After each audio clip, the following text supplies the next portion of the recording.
The dust rose in angry spirals where the wagon wheels had carved their final arc into the hardpan earth. The afternoon sun hung like a copper coin in the bleached sky, casting everything in shades of amber and shadow. Evelyn Marsh pressed her back against the splintered wood of the overturned wagon, her breath coming in shallow gasps that she tried desperately to silence. Her fingers clutched at the torn fabric of her traveling dress, now stained with dirt and something darker blood that wasn't hers, but belonged to the driver who lay motionless 10 feet away, his eyes staring at nothing. A fool to think she could escape what she'd witnessed in that dusty street 2 days ago, the cold-blooded murder of a cattle inspector who'd gotten too close to uncovering the rustling operation. She'd been standing in the doorway of the general store, having just purchased the supplies for the schoolhouse, when the gunshot rang out. The inspector had fallen like a cut marionette, and the shooter, a man with a scar running from his temple to his jaw, had locked eyes with her for one terrible moment before she turned and fled. Now here she was, miles from anywhere civilized, with 6 killers hunting her like wolves tracking wounded prey. A shadow fell across her hiding spot. Evelyn's heart seized. She looked up, expecting to see the scarred face of her would-be executioner. Instead, she saw a man she didn't recognize, tall and lean, with a face weathered by sun and wind, a 3-day growth of beard darkening his jaw.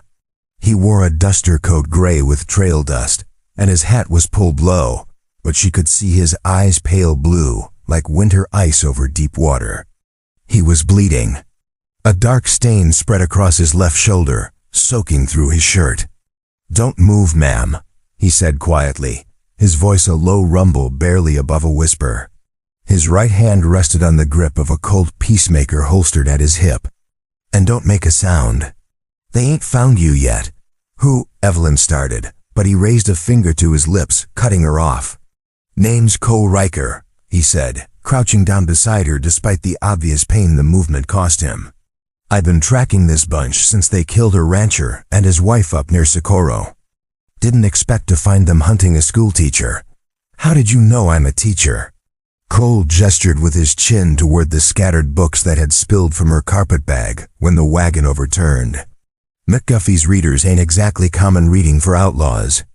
Plus, you got that look, the kind that says you still believe in right and wrong, clear as day. Outlaws lose that look real quick." A shout echoed from beyond the wagon, "Closer now. Check over by that arroyo. She might have crawled into one of them washes." Cole's jaw tightened. He pulled his revolver with a practiced motion that spoke of countless draws, checked the cylinder with his thumb, then looked directly at Evelyn. In the depths of his pale eyes, she saw something that made her breath catch, not fear, but a kind of resigned determination, like a man who'd already decided something and wouldn't be talked out of it. "Listen close, Miss Teacher," he said. "In about 30 seconds, they're gonna round that wagon and see us both. When they do, I need you to stay down, stay quiet, and stay behind me. You understand?" "You're hurt," Evelyn whispered. "You've been shot." "You can't. Don't matter what I can or can't do," Cole interrupted. "What matters is getting you out of this canyon alive. Now, I ain't a gambling man, but I wager they want you breathing long enough to make sure you ain't told nobody what you saw. That gives us an edge, slim as it is." "What edge? There are 6 of them." "7, Cole corrected grimly. "I counted 7 horses. But numbers don't mean nothing if you got the right position and the right timing." He paused, then added, "and the right amount of stubborn." The footsteps grew louder, boots crunching on loose shale. Evelyn could smell gun smoke on the wind, mixed with the metallic tang of blood and the dry, ancient scent of the desert itself. Her hands trembled, and she pressed them flat against the wagon's underside, trying to steady herself. "Why are you doing this?" she asked suddenly. "You don't know me. You could ride away right now and they'd never catch you." Cole was silent for a moment, his eyes distant, looking at something beyond the immediate danger, some memory or ghost that haunted him. When he spoke again, his voice had dropped even lower, and there was a crack in it, like old leather stretched too tight. "Once upon a time, I didn't step in front of someone who needed it," he he said. I told myself it wasn't my fight, that I couldn't make a difference, that maybe if I just looked the other way, everything would work itself out. He turned to look at her, and Evelyn saw something raw and wounded in his expression. I was wrong, dead wrong. And by the time I realized it, the person I should have protected was gone. Can't undo that. Can't take back being a coward. But maybe I can choose different this time. You're not a coward, Evelyn said, surprising herself with the conviction in her voice. A coward wouldn't have a bullet in his shoulder from tracking killers across 2 territories. A ghost of a smile flickered across Cole's face. Appreciate the vote of confidence, ma'am. But we'll see if you still think that in about 15 seconds when the shooting starts. 10 seconds, a voice called out, so close that Evelyn nearly cried out. I see something behind that wagon, boys. Get ready.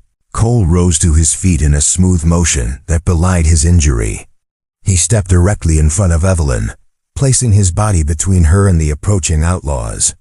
His left hand hung useless at his side, but his right hand held the peacemaker steady as stone. 5 men emerged from the dust and heat shimmer, fanning out in a semicircle around the wagon. They were exactly what Evelyn expected, hard men with harder eyes, faces that had seen too much violence and dealt too much more. The one in the center, wearing the black vest and a hat with a rattlesnake band, was the leader. The scarred man who'd killed the cattle inspector stood to his left. Well, well, the leader said, his voice oily with false friendliness. Cole Riker, heard you was tracking us. Also heard you were smarter than to corner yourself with no backup and a bullet already in you. Heard wrong. Cullen, Cole replied evenly. And you gonna hear something else wrong in a minute when you try to take this woman. Cullen's smile didn't reach his eyes. That woman's our property now. She's seen something she shouldn't have seen. We're just taking her somewhere quiet to discuss what she might have misremembered. She ain't going nowhere with you. You gonna stop all 5 of us, Riker? With 1 good arm and 6 bullets? If I have to. The scarred man laughed, a sound like gravel in a tin can. You always were a fool for lost causes. This ain't your fight. Walk away and we'll pretend we never saw you. Cole's finger moved to rest on the trigger. Can't do that. Why the hell not? Cole glanced back at Evelyn, just for a heartbeat, and when he looked forward again, his voice was steel-wrapped in quiet certainty. Because I already made a promise. Don't move, ma'am, he said over his shoulder. I'll take the bullet instead. For a frozen moment, the world hung suspended, the sun blazing overhead, the wind holding its breath, 5 guns pointing at 1 wounded man who refused to move aside. Then Cullen's hand dropped toward his holster, and hell broke loose. Cole's first shot took Cullen in the chest before the outlaw leader's gun cleared leather. The peacemaker bucked in Cole's hand, the report echoing off the canyon walls like thunder. Evelyn screamed, pressing her hands over her ears, but she couldn't look away. The scarred man fired, and Cole twisted, taking the bullet in his already wounded shoulder instead of his heart. He grunted but didn't fall, returning fire with mechanical precision. The scarred man staggered backward, clutching his stomach, his weapon falling from nerveless fingers. 2 more outlaws fired simultaneously. Cole dropped to 1 knee, using the wagon wheel as partial cover, but not before 1 bullet grazed his ribs and another kicked up dirt inches from Evelyn's face. She felt the spray of sand sting her cheek, tasted dust and terror. Stay down, Cole roared and fired again. Another outlaw fell. But there were still 2 standing, and Cole's hammer clicked on an empty chamber. His face went pale as he realized his gun was empty, his left arm too damaged to reload quickly. The remaining outlaws smiled, raising their weapons for the kill shot. Time seemed to slow. Evelyn saw it all with terrible clarity, saw the fingers tightening on triggers, saw Cole's expression shift from determination to grim acceptance, saw him start to rise, to make himself a bigger target, to draw the fire away from her one last time. No, she heard herself shout. And then she was moving, not away from the danger, but toward Cole, her hands reaching for him, as if she could somehow pull him out of the path of the bullets that were already on their way. But the shots never came. Instead, there was a whistling sound, high and sharp, followed by 2 heavy thuds. The outlaws looked down in shock at the arrows protruding from their chests, fletched with red and black feathers. They swayed for a moment, their faces registering disbelief, then crumpled to the dust. Cole's head snapped up, scanning the canyon rim. Evelyn followed his gaze and saw them figures standing on the ridge like statues carved from the same stone as the canyon itself. Apache warriors, at least a dozen of them, their faces painted for war, their bows still raised. "Oh God," Evelyn breathed. "We're dead." But Cole was staring at one figure in particular, a tall warrior with a scar across his chest and a bearing that spoke of authority. The warrior studied them for a long moment, his expression unreadable, then raised one hand in what might have been a greeting or a command. "No," Cole said quietly, and there was wonder in his voice, mixed with something like relief. "No, I don't think we are." He holstered his empty gun and slowly, painfully, got to his feet. Evelyn rose beside him, her legs shaking so badly she had to grip his good arm to stay upright. "What's happening?" she whispered. "Why aren't they killing us?" Cole didn't take his eyes off the warrior on the ridge. "Because 3 years ago," he said slowly, "I pulled a man out of a burning cabin during a raid. Didn't matter that he was Apache and I was white. Didn't matter that we were supposed to be enemies. He was dying and I couldn't walk away." He paused, then added quietly, "Looks like he remembered." The warrior raised his hand higher, made a gesture, and the other Apache warriors lowered their bows. Then, moving as one, they turned and disappeared over the ridge, melting into the landscape as if they'd never been there at all. The canyon fell silent except for the wind and the labored breathing of 2 people who'd just survived the impossible. Cole swayed on his feet, his face gray beneath the trail dust. The adrenaline that had kept him moving was draining away, leaving only pain and exhaustion behind. Evelyn moved quickly, catching him as his knees buckled, helping him sit down with his back against the wagon. "You need a doctor," she said, looking at the fresh blood soaking through his shirt. "You need—" "What I need," Cole interrupted, his voice weak but determined, "is to get you out of these canyons before those Apache change their minds, or before more of Cullen's gang shows up looking for him. This ain't over, Miss Teacher." "Not by a long shot." "Evelyn," she said. "My name is Evelyn Marsh, and if we're going to die together in Apache territory, you might as well use it." Cole managed a tired smile.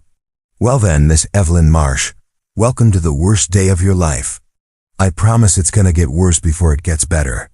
"How can you possibly promise that?" He looked out at the dead men scattered in the dust, then up at the canyon rim where the Apache had vanished. "Because we got about 2 hours of daylight left. I got maybe half that much blood left to lose, and we're sitting in the middle of territory, where 3 different Apache factions are at war with each other and everyone else. Plus, I just killed 5 members of the largest outlaw gang in New Mexico, which means the other 20 members are going to be real motivated to track us down." Evelyn stared at him. "You're not very good at reassuring people, are you?" "Never had much practice," Cole admitted. He tried to stand again, managed it on the second attempt. "But I am good at surviving, and I gave you my word I'd keep you alive. I aim to keep it." He moved to his horse, a rangy buckskin that had been ground-tied 50 yards away during the shooting, and somehow pulled himself into the saddle despite his wounds. He rode back to Evelyn and extended his good hand down to her. "We ride together," he said. "Horse can carry 2 if we don't push her too hard. There's a mission pueblo about 15 miles northeast, if it's still standing. If we can make it there before full dark, we might find supplies, maybe a place to hide for the night." Evelyn looked at his hand, then at the dead men, then at the empty canyon stretching endlessly in all directions. Every instinct screamed at her to refuse, to find some other way, to not trust her life to a wounded stranger who seemed to attract violence like lightning to a church steeple. But when she looked into Cole Riker's eyes, she saw something that made her decision. She saw a man who'd meant every word of his promise. She took his hand, let him pull her up behind him, and wrapped her arms around his waist. She could feel the steady beat of his heart, could feel the warmth of his blood soaking through his shirt, could feel the tension in his muscles as he turned the horse toward the northeast. "Hold tight," Cole said. "This is going to be a rough ride." The horse moved forward, carrying them deeper into Apache territory, into the gathering shadows, into a journey that would test every ounce of courage and determination they possessed. Behind them, the dead lay where they'd fallen, and the wind began to erase their tracks from the dust. Ahead, the sun dropped toward the horizon, painting the canyon walls the color of blood and fire. And somewhere in the growing darkness, both salvation and damnation waited with equal patience. The horse moved through the canyon at a careful trot, picking her way over loose shale and around massive boulders that had tumbled down from the cliffs above centuries ago. Cole guided her with gentle pressure of his knees, keeping his good hand on the reins while his wounded arm hung useless against his side. Behind him, Evelyn held on, her arms wrapped around his waist, feeling every labored breath he took. The sun had dropped another handspan toward the horizon, and the shadows had grown long and purple, pooling in the low places like spilled ink. The temperature was dropping too, that sudden desert shift from furnace to icebox that caught travelers unprepared. Evelyn shivered, and Cole felt it. "There's a blanket roll tied behind the saddle," he said, his voice strained. "You can pull it loose and wrap it around your shoulders. What about you?" "I'm plenty warm," Cole replied, which they both knew was a lie. He was losing blood steadily, and shock would be setting in soon. Evelyn could feel the dampness of it soaking through his shirt where she pressed against his back. She reached back carefully, not wanting to unbalance them, and managed to work the blanket free from its leather ties. She wrapped it around both of them, pulling it tight. Cole didn't protest. They rode in silence for a while, the only sounds the horses' hooves on stone, the creak of leather and the endless whisper of wind through the canyon. The walls rose higher here, closing in on both sides, turning the sky into a ribbon of fading blue overhead. It was beautiful and terrible at once, ancient and indifferent to the small drama of two humans trying to survive another day. "Tell me about the man you couldn't save," Evelyn said suddenly. She felt Cole tense, but she pressed on. "You said you didn't step in front of someone when you should have. Who was it?" For a long moment, Cole didn't answer. Evelyn thought maybe he wouldn't, that she'd overstepped some invisible boundary. Then he spoke, and his voice carried the weight of old grief, worn smooth by time, but no less heavy for it. "Her name was Sarah," he said. "Sarah Riker, my wife." Evelyn's breath caught. "Oh, I'm sorry, I shouldn't have." "No, it's all right," Cole interrupted quietly. "Been 3 years now. Maybe it's time I actually said it out loud to someone." He guided the horse around a fallen tree, its bleached wood like bones in the gathering dusk, before continuing. "We had a small ranch up in Colorado, near a town called Silverthorne. Nothing fancy, couple 100 acres, maybe 30 head of cattle, a cabin I built with my own hands. Sarah taught school there, just like you. Loved those children like they were her own." His voice softened. "We were trying for our own, but it hadn't happened yet. She said we had time. Said we had all the time in the world." A hawk cried out somewhere above them, and Cole's horse flicked her ears toward the sound. "There was a man named Jacob Hollister," Cole continued, his tone hardening. "Owned the bank in town, which meant he owned most everything else too. He wanted our land, there was copper on it, turned out, though we didn't know it at the time. He made an offer. I said no. He made a better offer. I still said no. That ranch was going to be our children's inheritance, you understand? It meant something. What did he do?" Evelyn asked, though part of her already knew the answer wouldn't be good. "He hired men. Called them collection agents, but everyone knew what they really were. They started coming around, making threats. Burned down our barn one night. Shot one of our horses another time. Sarah wanted to go to the marshal, but I was too proud, too stubborn. I thought I could handle it myself. Thought if I just stood my ground, they'd eventually give up and leave us alone.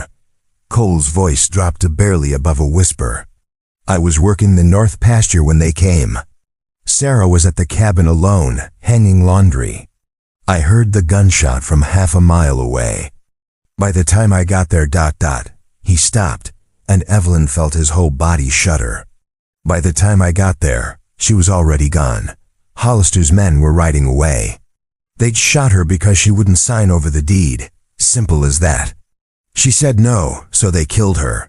Cole, I tracked them, he continued, as if he needed to finish now that he'd started. Tracked them to a camp about 10 miles west. Found them sitting around a fire, laughing.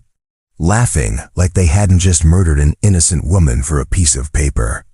I had my rifle. I could have killed all 3 of them from where I was hiding. Would have been justified. Would have been justice. But you didn't. No, Cole said, and there was bitter self-recrimination in the word. No, I didn't. I thought about Sarah, about how she always said violence only breeds more violence. About how she believed in the law, in doing things right and proper. So I rode to the marshal instead. Filed a report. Gave testimony. Did everything by the book, just like Sarah would have wanted. And Hollister owned the marshal too, turned out. The judge. Half the jury. Those men walked free 6 weeks later. Hollister got his copper mine. I got a grave to visit and a cabin I couldn't stand to sleep in anymore. Cole's hand tightened on the reins. That's when I learned that doing the right thing don't always lead to right results. That sometimes the world don't give a damn about your principles or your faith in the law. Sometimes the world just takes, and all your restraint and mercy gets you as a headstone and regrets. Evelyn was quiet for a moment, absorbing this. Then she said carefully, "But you're still showing mercy.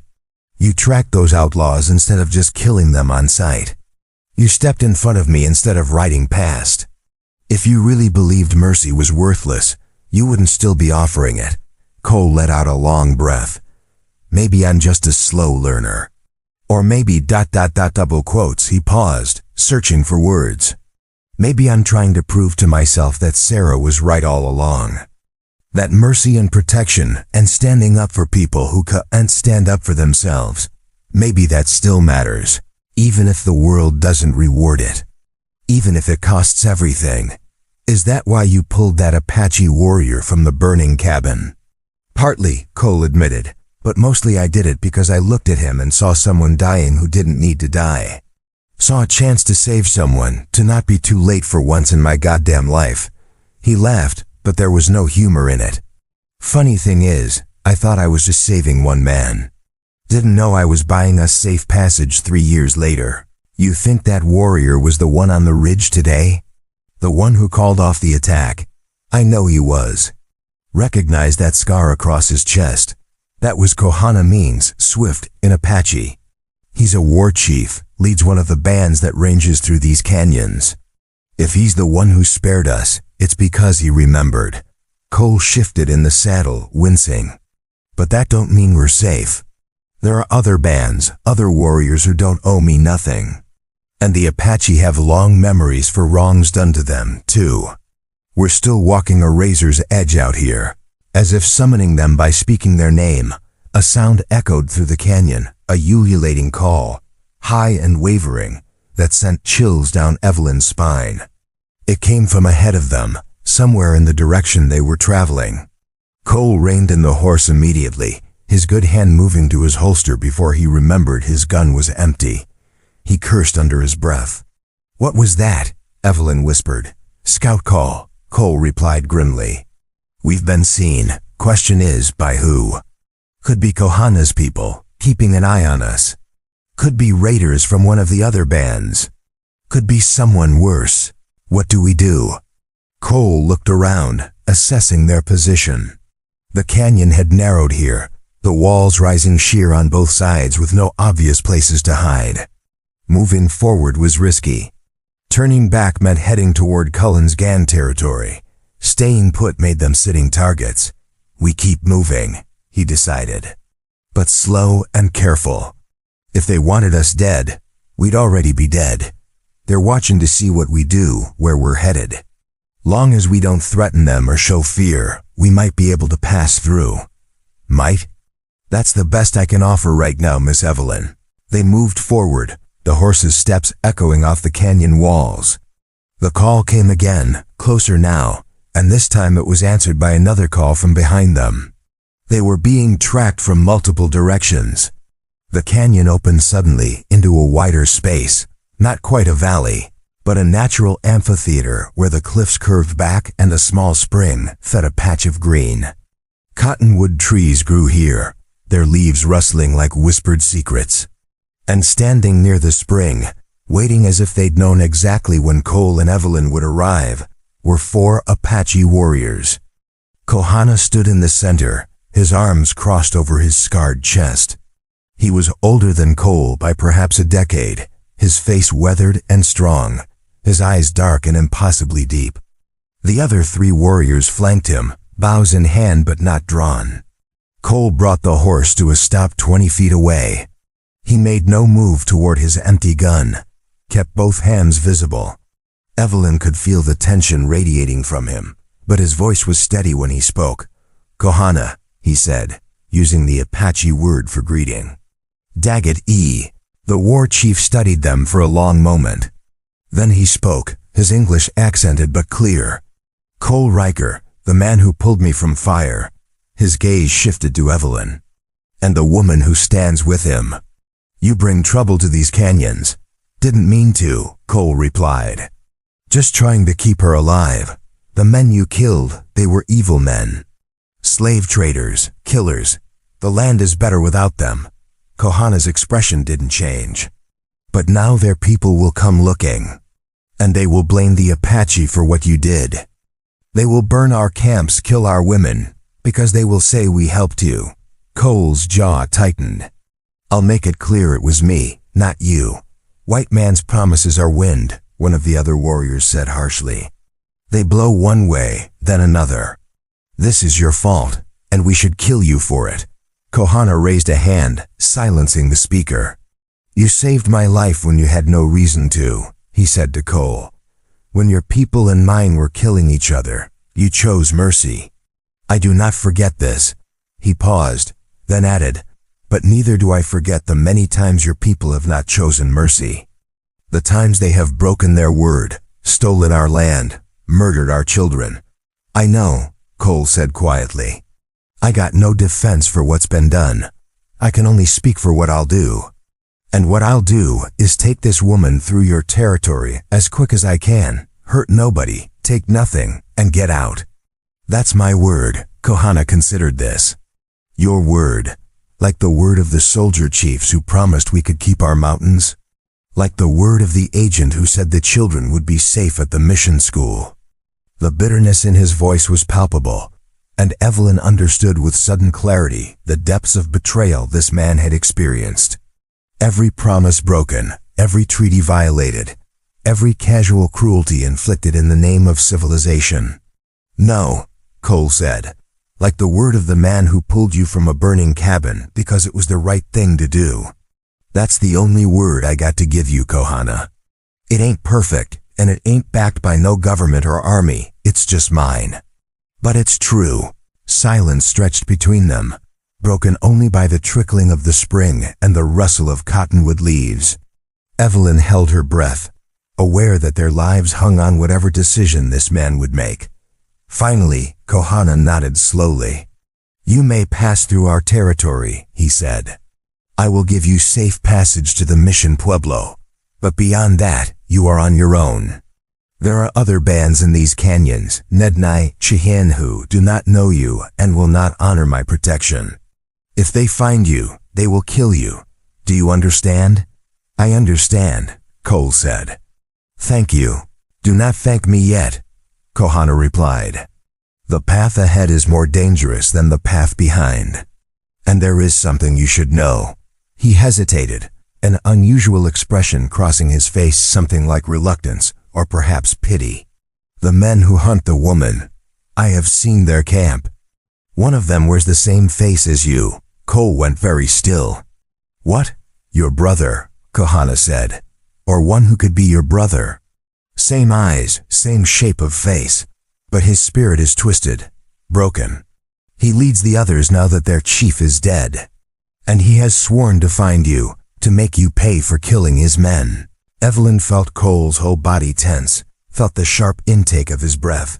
Jeb, he whispered. It can't be. Jeb's supposed to be in Texas, working a ranch ... The man I saw is no rancher, Kohana said flatly. He is a killer, a seller of death. And he knows these canyons well too well. Someone has been guiding them, showing them secret paths. His expression darkened. I believe you have been betrayed by one of your own people. Who? Who would? I do not know names, but I know the tracks. A man wearing boots made by the settler at Fort Stanton. A military man, or one who trades with the military. He has been leading your brother's men through paths that should be hidden. Kohana stepped forward, his voice dropping. This is why I give you warning, Cole Riker. You are not just running from outlaws. You are running from someone who knows these lands, who has influence, who wants the woman dead badly enough to hire your own blood to do it. The implication sank in slowly, like stones dropping into deep water. Someone with military connections. Someone who knew about Evelyn witnessing the murder in Broken Ridge. Someone with enough reach to find Jeb Riker Cole as his estranged brother and hire him specifically to hunt down his own kin. Why? Evelyn asked, speaking for the first time. Why go to such lengths? I'm just a schoolteacher.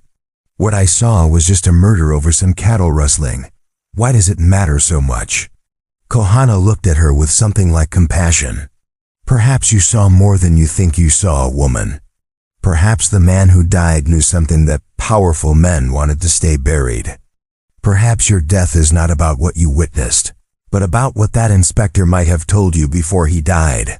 Evelyn's mind raced back to that moment in Broken Ridge. The cattle inspector, stumbling toward her after the shot, his hand reaching out. She thought he was just falling, just dying. But now, with Kohana's words, she remembered he'd tried to say something. His lips had moved, forming words she hadn't caught in her panic and horror. What did he say? Cole asked, reading her expression. I don't know, Evelyn said helplessly. It happened so fast. He reached for me, tried to speak, and then he fell. I ran. I was so frightened I just ran. Then you must remember, Kohana said. Because whatever he tried to tell you, it is worth killing for. Worth hiring betrayers and brothers. Worth risking war with the Apache. He turned back to Cole. Take her to the mission. The priest there, Father Delgado, is a good man. He may have answers. He hears many confessions, knows many secrets. If he's still alive, Cole said darkly. Last I heard, the mission was under attack by raiders. It still stands, Kohana confirmed. Barely, but it stands. And Father Delgado still offers sanctuary to all who seek it. He paused, then added, even to those who bring war at their backs. One of the other warriors spoke in Apache, urgently. Kohana listened, then nodded. My scout says your brother's men are moving this way. They found the bodies at the canyon. They are perhaps 2 hours behind you, maybe less if they ride hard. He gestured toward the northwest, where a narrow trail climbed between two massive rock formations. Take the sacred path. It is forbidden to outsiders, but I give you permission this once. It will cut your journey by half and bring you to the mission before midnight. But you must not stop, must not turn aside, and must not touch anything along the way. The spirits there do not look kindly on those who show disrespect. I understand, Cole said. I'm grateful, Kohana. More than I can say. You have already said enough, the war chief replied. You said it 3 years ago when you chose mercy over survival. Now I choose the same. May it serve us both better than the world deserves. He raised his hand in farewell, and the 4 warriors melted back into the cottonwoods, disappearing as completely as if they'd never existed. Cole and Evelyn were alone again, with only the whisper of wind and water to mark where the conversation had taken place. "Your brother," Evelyn said quietly. "You didn't know he was involved in this." "I haven't spoken to Jeb in 5 years, Cole replied, his voice heavy. "Not since he chose a different path. Not since he decided that the world owed him something and he was going to take it by force." He urged the horse forward, toward the trail Kohana had indicated. "I thought maybe he'd changed. Thought maybe time would have softened him. Guess I was wrong. What happened between you?" Cole was silent as they entered the trail, which was barely wide enough for the horse. The walls rose sheer on both sides, covered with ancient petroglyphs, handprints and spirals, images of deer and hunters, symbols that spoke of people who walked this path for 1,000 years before white men ever set foot in these canyons. "After Sarah died," Cole finally said, "I had nothing. The ranch was gone, sold to pay debts. I was drinking heavy, looking for ways to get myself killed without actually pulling the trigger. Jeb found me in a saloon in Santa Fe. He'd heard what happened. He offered me a way out, a way to make Hollister pay, to get revenge for Sarah." "What kind of way?" "The kind that involves robbing Hollister's bank and burning his house down with him in it," Cole said flatly. "Jeb had it all planned out. Had men ready to ride, had the routes mapped, had buyers lined up for the stolen money. All he needed was me to say yes, to be the inside man since I knew Hollister's habits. But you said no." "I said no. Because Sarah wouldn't have wanted that. Because revenge don't bring back the dead. It just makes more dead. Because I looked at Jeb's eyes and saw something that scared me, saw a man who enjoyed the violence for its own sake, not just as a means to an end." Cole guided the horse carefully around a boulder. "Jeb called me a coward. Said I deserved what happened to Sarah because I was too weak to protect her, too weak to make her killers pay. We fought. I broke his jaw. He broke my ribs. And then he rode out and I never saw him again. Until now." "Until now," Cole agreed grimly. "And if Kohana's right, if Jeb's been hired specifically to hunt us, then someone knows exactly how to twist the knife. Someone knows that putting Jeb on our trail is about more than just killing witnesses. It is about making me face the one person in the world I failed almost as badly as I failed Sarah." Evelyn tightened her grip around his waist, feeling the tremor of pain and exhaustion that ran through him. "You haven't failed me," she said quietly. "You've nearly died twice keeping me alive. That's not failure. The day ain't over yet." "No," Evelyn said. "But neither are you. And neither am I. And maybe, just maybe, that counts for something." Cole didn't respond, but she felt something in him ease slightly, some small burden lifted by her words. They rode on through the sacred path, through the gathering darkness, toward whatever waited at the Mission Pueblo. Behind them, miles away but closing, Jeb Reeker and his men pushed their horses harder, following a trail marked by blood and vengeance and the bitter mathematics of brotherhood betrayed. The trail narrowed until Cole's stirrups scraped against the canyon walls on both sides. The horse moved carefully, her breath coming in soft snorts that echoed in the confined space. Above them, the strip of sky had darkened from blue to deep purple, and the first stars were beginning to emerge like chips of ice floating in dark water. The petroglyphs grew more elaborate as they climbed. Evelyn found herself studying them in the fading light, complex spirals that seemed to draw the eye inward. Figures that might have been human or might have been spirits. Geometric patterns that suggested meanings she couldn't quite grasp. There was something deeply unsettling about them, as if the ancient artists had been trying to capture something that existed just beyond the edge of human understanding. "Don't stare at them too long," Cole said quietly.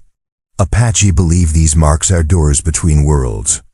Look too hard, and something might look back." Despite herself, Evelyn shivered and turned her gaze forward. "You believe that?"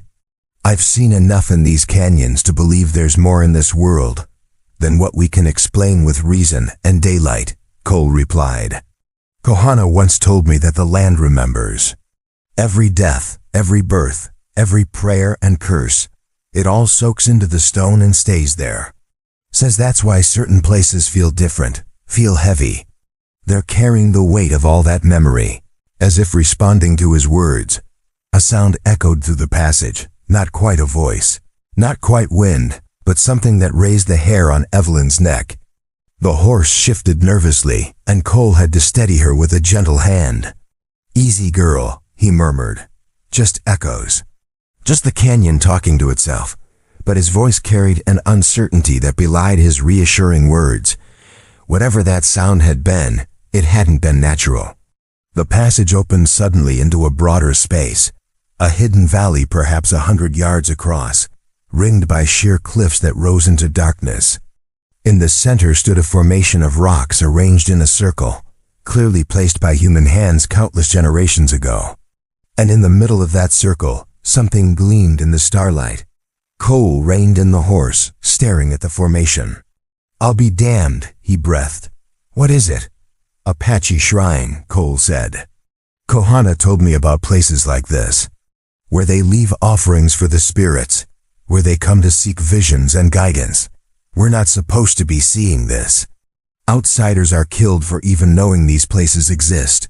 But Kohana gave us permission. Permission to pass through, not to linger," Cole corrected. "We should keep moving." But even as he spoke, the horse took a step forward, then another, as if drawn by some invisible force. Cole pulled on the reins, but the animal ignored him, walking steadily toward this stone circle with a strange dreamlike quality to her movements. "What's she doing?" Evelyn asked, alarmed. "I don't know," Cole admitted, trying again to stop the horse. But she was beyond his control now, moving with purpose toward the center of the shrine. As they drew closer, Evelyn could see what gleamed in the starlight, a pool of water, perfectly circular, its surface as still and dark as polished obsidian. Around it lay offerings, eagle feathers, carved bone, clay vessels, bundles of sage and sweetgrass. And at the pool's edge, sitting as if he'd been waiting for them, was an old man. The horse stopped at the circle's edge and would go no further. Cole and Evelyn sat frozen, staring at the figure. He was impossibly ancient, his face a map of wrinkles, his hair white as snow and hanging loose past his shoulders. He wore traditional Apache clothing, but so old it seemed to be falling apart, held together more by will than by thread. His eyes, when they opened, were milky white blind, but they seemed to look directly at them nonetheless. "Cole Riker," the old man said in Apache, his voice like wind through dried grass. "The man who carries ghosts. The man who will not let them go." Cole swallowed hard. "I don't speak Apache well enough to understand." "I speak your tongue," the old man interrupted, switching to English without effort. "I speak all tongues. I am the Hilzi. I am the keeper of ways, and you are trespassing in a sacred place." "We meant no disrespect," Cole said quickly. "Kohana gave us permission to use this trail. Kohana gives permission for the trail, yes. But the trail does not give permission for itself." Nilze's blind eyes seemed to pierce through them. "The sacred path decides who may walk it, and it has decided you must stop, must listen, must see what you have been refusing to see. We don't have time for riddles," Cole said, though his voice was respectful. "There are men hunting us. Bad men. We need to reach the mission before." "Before what?" Nahilzi interrupted. "Before you must face your brother. Before you must confront the choice you have been avoiding." The old man stood with surprising agility and walked to the edge of the pool. "The water shows truth, Cole Riker. Truth you need, whether you want it or not. Come, look." "No," Cole said firmly. "With respect, old father, I don't need visions or prophecies. I need to keep this woman safe and get her to people who can protect her properly." "You think you know what she needs protection from," Nahilzi said. "But you are wrong. The danger she faces is not the danger you see. Look in the water and understand." Cole hesitated, then glanced back at Evelyn. "What do you think?" Evelyn studied the old man, trying to gauge whether he was genuine or mad or something else entirely. In the end, she trusted her instincts and her instincts said that this strange encounter was happening for a reason. "I think we should listen to him," she said quietly. "What can it hurt?" "Could hurt plenty, depending on what we see," Cole muttered. But he dismounted carefully, his wounded shoulder making him gasp with pain. He helped Evelyn down, then moved toward the pool with obvious reluctance. Nahilzi stepped aside, gesturing to the water. "Look," he commanded. "Both of you. And see true." Cole and Evelyn approached the pool and looked down at its surface. At first, they saw only their own reflections, wavering slightly in the starlight. Then the water began to ripple, though no breeze touched it, and images formed in its depths. Evelyn saw Broken Ridge, saw the cattle inspector stumbling toward her, his mouth moving. But this time, she could hear his words, could understand what he'd been trying to say with his dying breath. The gold. Fort Stanton ... they're stealing the gold. Tell someone ... double quotes. The image shifted. Now she saw an office military, judging by the maps on the walls and the blue uniform jacket hanging on a chair. A man sat at the desk, his back to them, writing in a ledger. Numbers, dates, shipment records for gold being transported from the fort to banks in the east. But the numbers were wrong. She could see it clearly now. The gold that was supposed to be shipped never arrived. It was being stolen, replaced with lead weights in sealed boxes, and the cattle inspector had discovered the scheme. The image shifted again. The man at the desk turned, and Evelyn gasped. She recognized him, Colonel Marcus Dutton, the commanding officer at Fort Stanton. She'd met him once when he visited the school to give a speech about patriotism and duty. He'd seemed like a good man, honorable and decent. But in the vision, his face was cold and calculating as he counted stacks of gold eagles, dividing them into piles for himself and his conspirators. No, Evelyn breathed. He was so. He seemed so ... Evil wears many faces, Nahilzi said quietly. Often the kindest ones. The water rippled again, showing another image. Jeb Riker meeting with Colonel Dutton in a barn somewhere. Money changing hands. Jeb's men being shown maps of the canyons, being given information about Apache movements, being armed with military weapons and ammunition.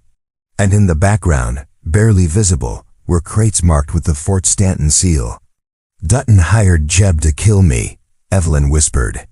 Because the inspector might have told me about the gold theft. Even if he didn't, I'm a witness to the murder. I could identify the killer, and that might lead back to Dutton. But there's more, Cole said, staring at the water with horror. His image had appeared now, or rather, an image of what would happen if they reached the mission. He saw himself and Evelyn arriving at the pueblo, seeking sanctuary from Father Delgado. He saw them relaxing, thinking they were safe.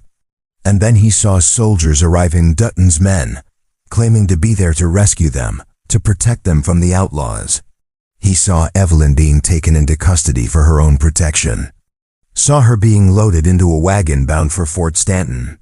Saw the wagon taking a different route, stopping in a remote canyon. Saw what would happen next, and it made his blood run cold. The mission is a trap, Cole said. Dutton knows we'd head there. He's probably already sent men, probably already convinced Father Delgado that they're there to help. He turned to Nahilzi. We can't go to the mission, but where else can we go? Every other settlement is days away, and I'm losing blood. I won't make it days. Then you must not run, Nahilzi said simply. You must turn and face what follows. You must become the hunter instead of the hunted. That's insane.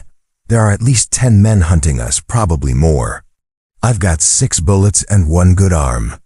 The odds are what the spirits make them, Nahilzi interrupted.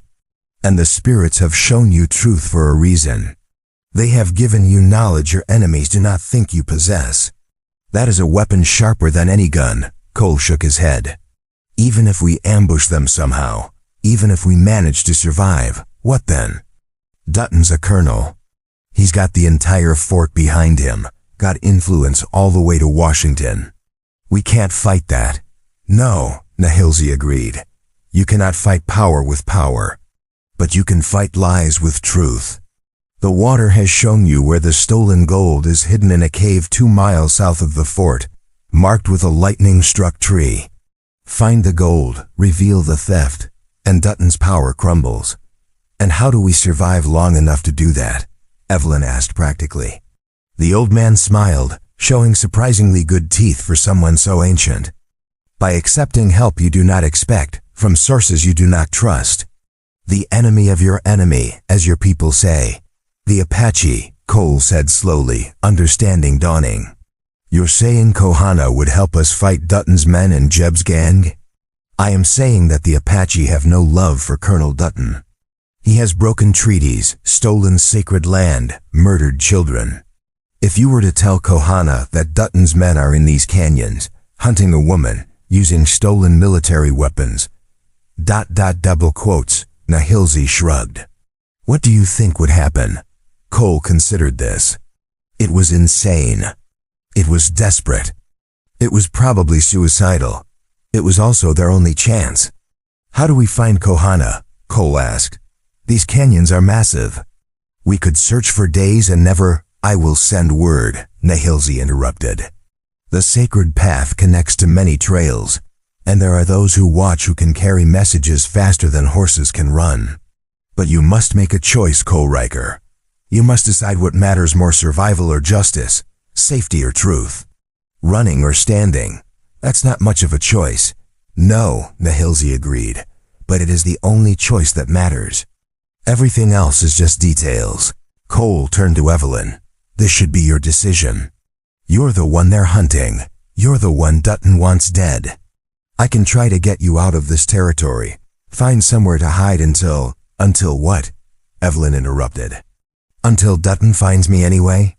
Until someone else witnesses something they shouldn't and ends up hunted like an animal. Until how many more people die to protect his stolen gold? She shook her head. No, I'm a schoolteacher. I spent my whole life teaching children that truth matters, that courage matters, that standing up for what's right is worth any cost. I can't run now. I won't.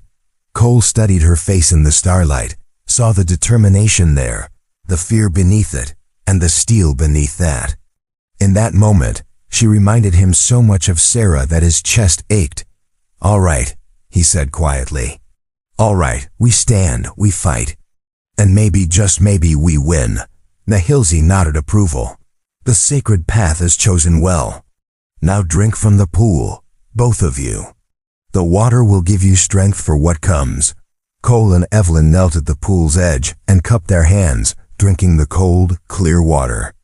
It tasted of stone and starlight and something else, something ancient and powerful, that made Evelyn's skin tingle and her vision sharpen. She felt energy flowing into her, washing away the exhaustion and fear. Beside her, Cole gasped. She looked at him and saw that his shoulder wound had stopped bleeding. It was still there, still serious, but the blood had clotted, the torn flesh had stopped its seeping. He flexed his arm experimentally and winced, but the movement was stronger than before. What ... Cole started. The water of the sacred place holds old power, Nahilzi said. It will not heal you completely, but it will give you time. Hours instead of minutes. Perhaps a day instead of hours. Use it wisely. Thank you, Evelyn said, and meant it with her whole heart. The old man waved away her thanks. I do not do this for you. I do it for balance, for justice. For the memory of all those who died, because powerful men valued gold more than life. He walked back to where he'd been, sitting, and lowered himself slowly to the ground. Now go. The path will open for you. And when you need help, help will come. Just like that? Cole asked skeptically. Just like that, Nahilzi confirmed. I have spoken to the spirits. They have agreed. The rest is up to you. Cole helped Evelyn mount the horse, then pulled himself up behind her this time, letting her guide the reins. His shoulder needed rest, even with whatever magic the water had worked on it. As they turned toward the trail, Evelyn looked back one last time at the old man sitting by the sacred pool. Will we see you again? she called. Nahalze's blind eyes seemed to look directly at her. Everyone sees me again, he said cryptically. Eventually. But not for a long time, I think. You both have much living to do first. They rode out of the hidden valley, back onto the sacred path. Behind them, the old man sat unmoving, as eternal as the stones themselves, keeping watch over mysteries that predated memory. Above, the stars wheeled in their ancient dance, and somewhere in the darkness, Jeb Riker and his men grew closer, unaware that the prey they hunted had transformed into something far more dangerous. The hunted had become hunters, and the real fight was about to begin. The moon rose full and bright, turning the canyon walls to silver and the shadows to pools of ink. Cole and Evelyn rode in silence, both of them feeling the strange energy from the sacred pool coursing through their veins.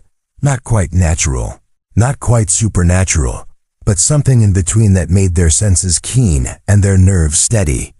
They'd been traveling for perhaps an hour when Evelyn heard it, the distant sound of horses and men's voices carrying on the still air. She tensed, and Cole felt it immediately. They're close, he murmured. Closer than they should be.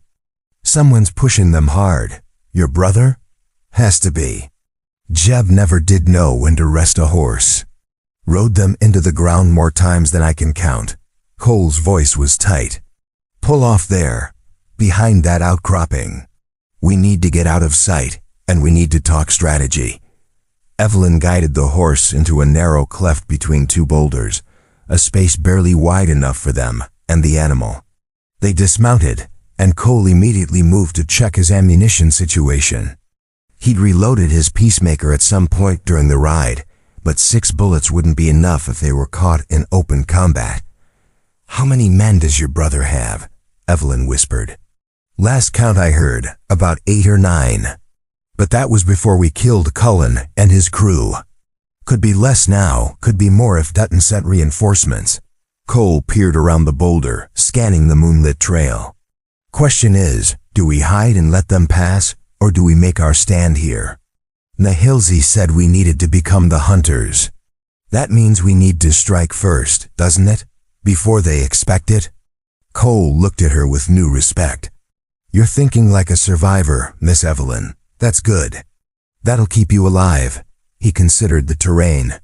This stretch of canyon is narrow, with good cover. If we could somehow draw them into it, we might be able to pick them off 1 or 2 at a time.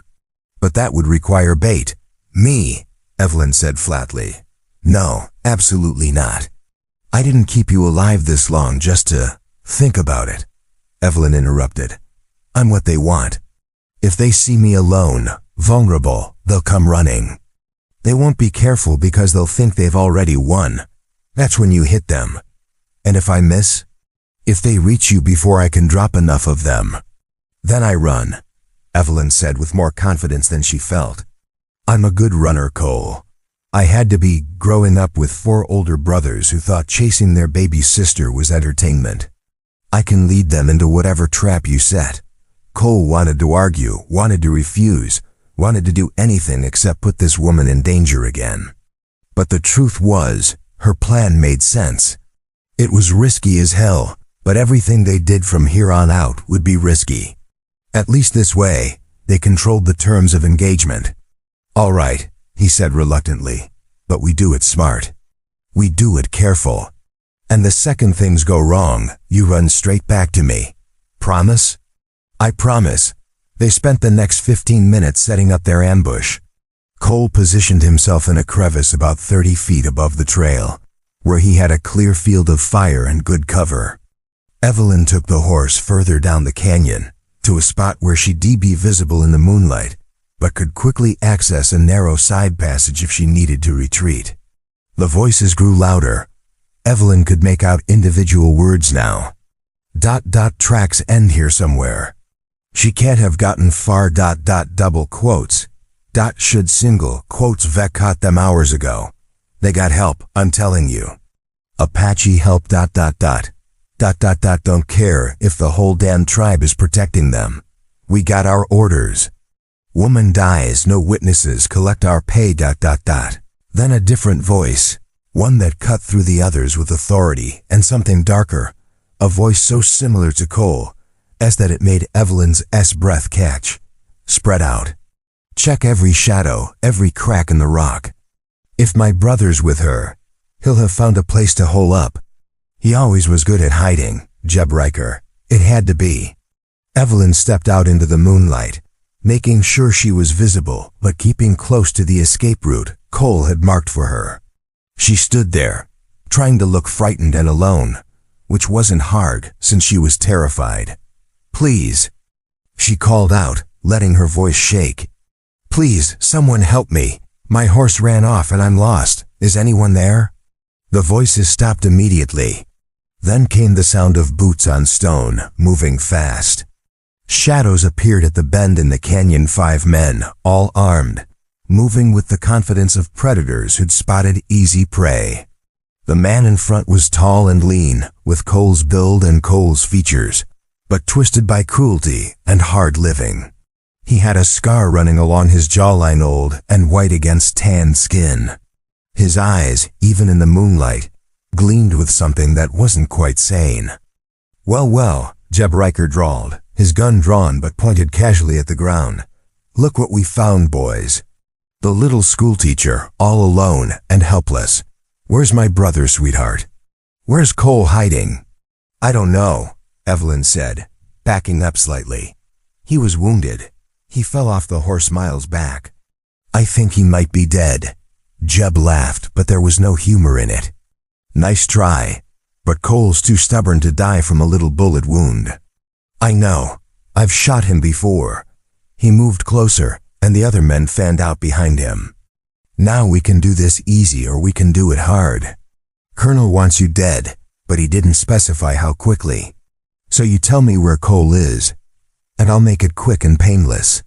You lie to me, and... The gunshot interrupted him, impossibly loud in the confined space. The man to Jeb's left dropped like a puppet with cut strings, a neat hole in his chest. Cole's first shot. Chaos erupted. The outlaws dove for cover, firing wildly at the canyon walls, trying to locate the shooter. Evelyn ran, sprinting for the side passage as bullets kicked up dust at her feet. Behind her, she heard Jeb shouting orders, heard more gunfire, heard a man scream. She made it to the passage and pressed herself against the wall, breathing hard. From her position, she could see Cole's muzzle flashes as he fired again, dropping another man. But there were still 4 left, including Jeb, and they were spreading out, taking better cover, starting to flank Cole's position. There, one of them shouted. In that crevice. I see him.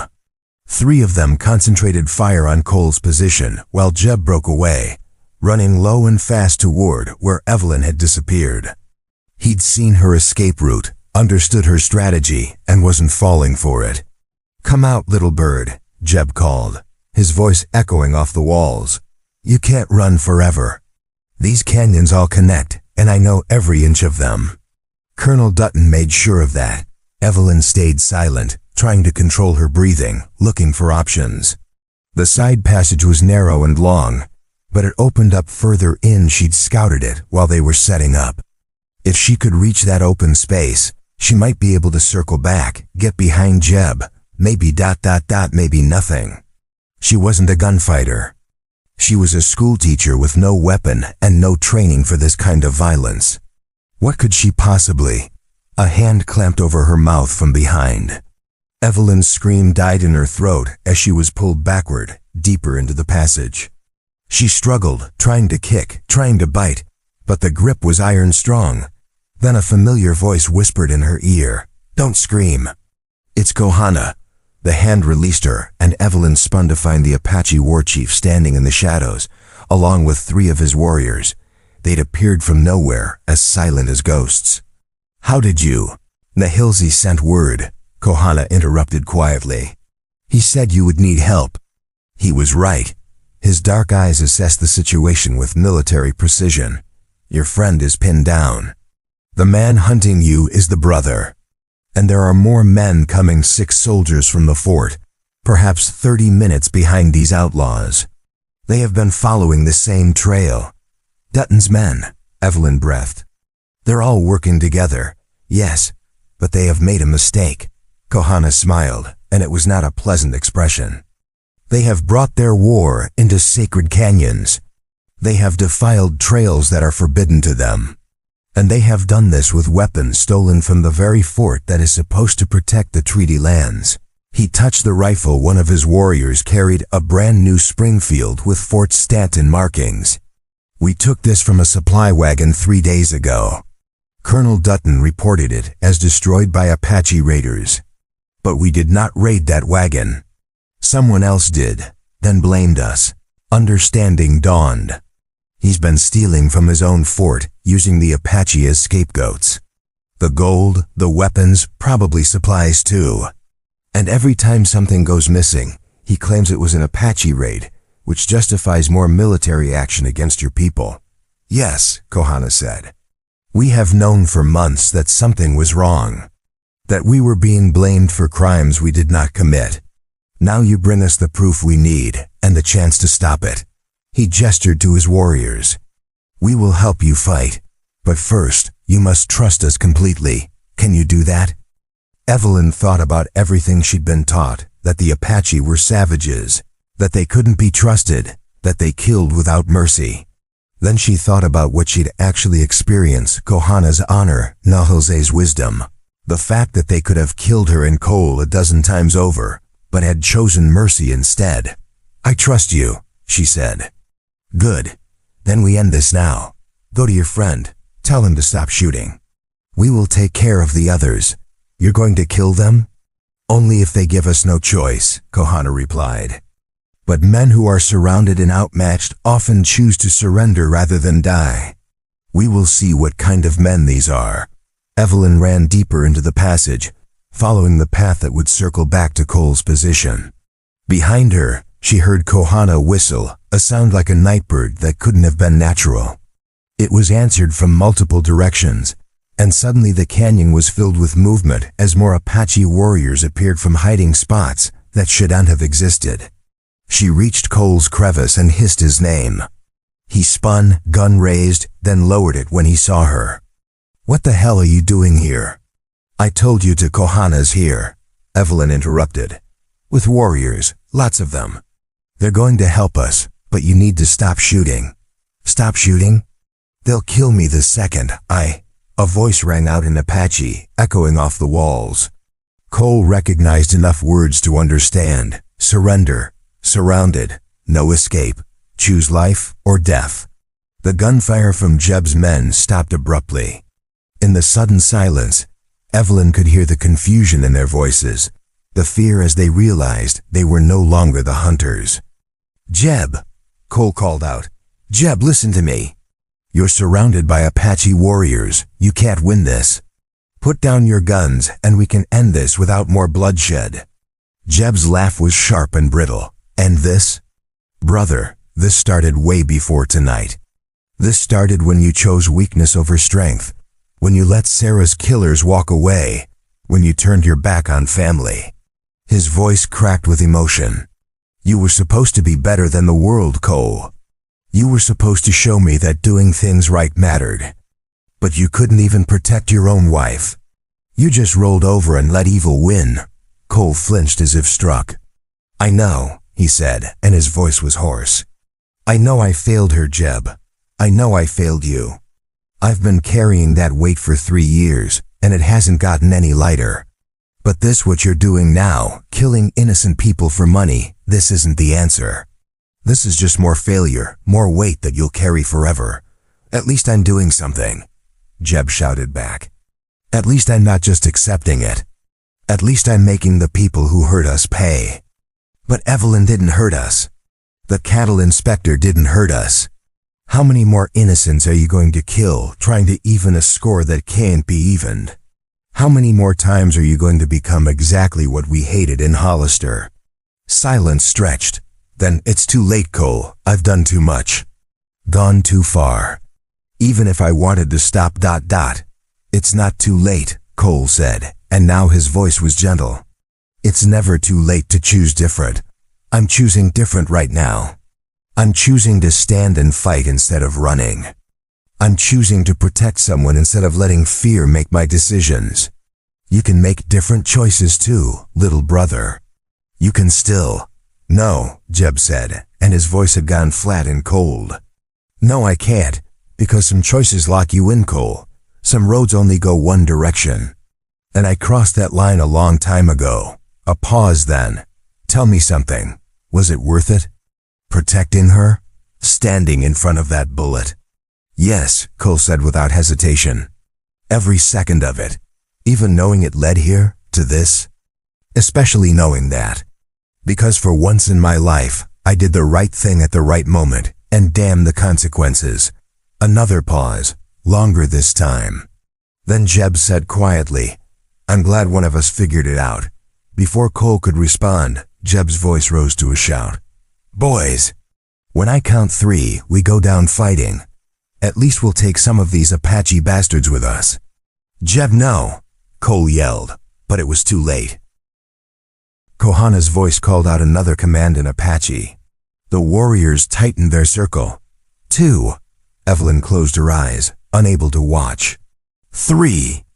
Gunshots exploded through the canyon. Not from Jeb's men, but from the warriors. But these weren't kill shots. They were precisely aimed at hands and legs and shoulders, meant to disarm and disable without killing. Within seconds, all 3 of Jeb's remaining men were down, writhing in pain but alive. All except Jeb.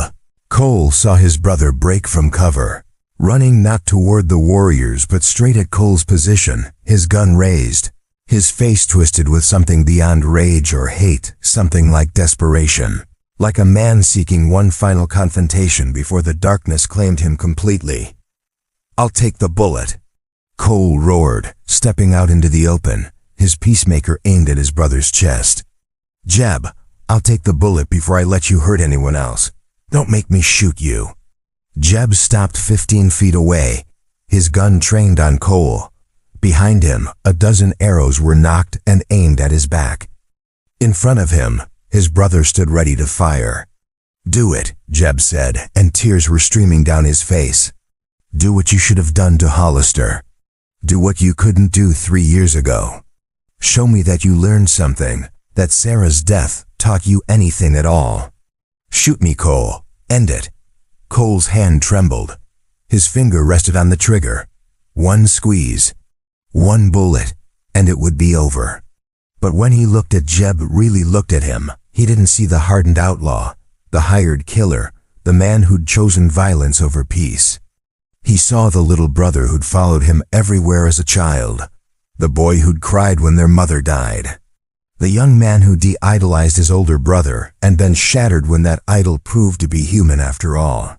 He saw someone who'd been broken by the same thing that had broken Cole, but who'd chosen to break in a different direction. No, Cole said, and lowered his gun. I won't do it, Jeb. I won't become the thing that broke us both. If you want to die, you'll have to pull that trigger yourself. But I won't help you. Not today. Not ever. Jeb's face crumpled. You coward, he whispered. You damned coward. You're going to make me. His finger tightened on the trigger. Cole stood unmoving, refusing to raise his gun again, refusing to give his brother what he was really asking for. But before Jeb could fire, an arrow whistled through the air and struck his gun hand. The weapon fell from his nerveless fingers, and Jeb dropped to his knees, clutching his bleeding hand. Kohana stepped out of the shadows, his bow still raised. Enough, he said. This ends here. No more death tonight. No more brothers killing brothers. The spirits have seen enough blood. Jeb looked up at Cole with eyes full of anguish. Why? He asked brokenly. Why wouldn't you just end it? Cole walked forward and knelt beside his brother. Because Sarah was right, he said quietly. Violence only breeds more violence. Revenge only creates more pain. And somewhere along the way, we have to choose to stop, to break the cycle. To say, not me, not today, not ever again. He placed a hand on Jeb's shoulder. You're my brother. And no matter what you've done, no matter how far you've fallen, that still means something. So no, I won't kill you. But I will stand witness when you're tried for your crimes. And I will visit you in whatever prison they send you to. And I will never, ever give up on the hope that someday you'll find your way back from the darkness. Jeb sobbed once, a sound torn from somewhere deep inside, then hung his head. One of Kohana's warriors came forward with strips of cloth to bind Jeb's wounded hand and restrain the prisoners. The other wounded outlaws were being tended to as well, not gently, but not cruelly either. Justice, not vengeance. The soldiers are coming, Kohana said to Cole. 10 minutes, perhaps less. What do you want to do with these men? We hand them over, Cole replied, standing. Along with our testimony about Colonel Dutton's crimes. The soldiers won't know about the conspiracy. They're just following orders. When they hear what we have to say, what you have to say about the stolen weapons and the false reports, some of them will listen. And if they don't, then we go to Fort Stanton ourselves and find the stolen gold. We make them listen. Cole looked at Evelyn, who had emerged from the passage and now stood watching with wide eyes. But first, I need to know, can you remember what the cattle inspector said? Every word, every detail? Evelyn closed her eyes, thinking back to the vision in the sacred pool. He said, the gold, Fort Stanton. They're stealing the gold. And then something else, something I didn't catch at the time. It sounded like a name, August, Argust. No ... double quotes, her eyes snapped open. Augusta. He said Augusta knows. Augusta? Cole frowned. Who's Augusta? Colonel Dutton's wife, Evelyn said, remembering now. I met her at the same time I met him, she was. She seemed troubled, nervous. She kept looking at him like she was afraid of something. Understanding dawned. She knows. She knows what he's been doing, and she's terrified. Maybe the inspector tried to warn her, tried to get her help. Maybe she's the key to exposing everything. Kohana nodded slowly. Then we must reach her before Dutton realizes his men have failed. We must get her testimony, her help. Without it, Dutton will claim everything is lies told by outlaws and Apache savages. But his own wife ... double quote. He smiled grimly. That is different, but how do we get to her? Evelyn asked. Dutton will have her watched, protected. She'd be at the fort, surrounded by his soldiers. Not all soldiers are loyal to Dutton, Cole said. Nihilzi said powerful men who value gold over life should face justice. I'm willing to bet there are good men at that fort who've been wondering about their commander, who've noticed things don't quite add up. We just need to find them and give them reason to act. The sound of approaching horses echoed through the canyon. The soldiers were nearly upon them. Then we start now, Kohana said. We tell the truth, we show the evidence, and we see who has the courage to listen. But first ... He gestured to his warriors who melted back into the shadows as quickly as they'd appeared, leaving only himself and one other visible. First, we see what kind of men these soldiers are. The patrol rounded the bend 6 mounted soldiers led by a young lieutenant who couldn't have been more than 25. They pulled up short when they saw the scene. 4 wounded outlaws, Cole and Evelyn standing over them, and 2 Apache warriors visible in the moonlight. The lieutenant's hand went to his sidearm. What's going on here? He demanded, his voice trying for authority but landing closer to confusion. We received word that outlaws were attacking a civilian in these canyons. We're here to... He stopped, staring at Jeb. Wait, that's Jeb Riker. We've been looking for him for 3 months. He's wanted for robbery and murder in 3 territories. That's right, Lieutenant, Cole said, stepping forward with his hands visible and unthreatening. I'm Cole Riker, his brother.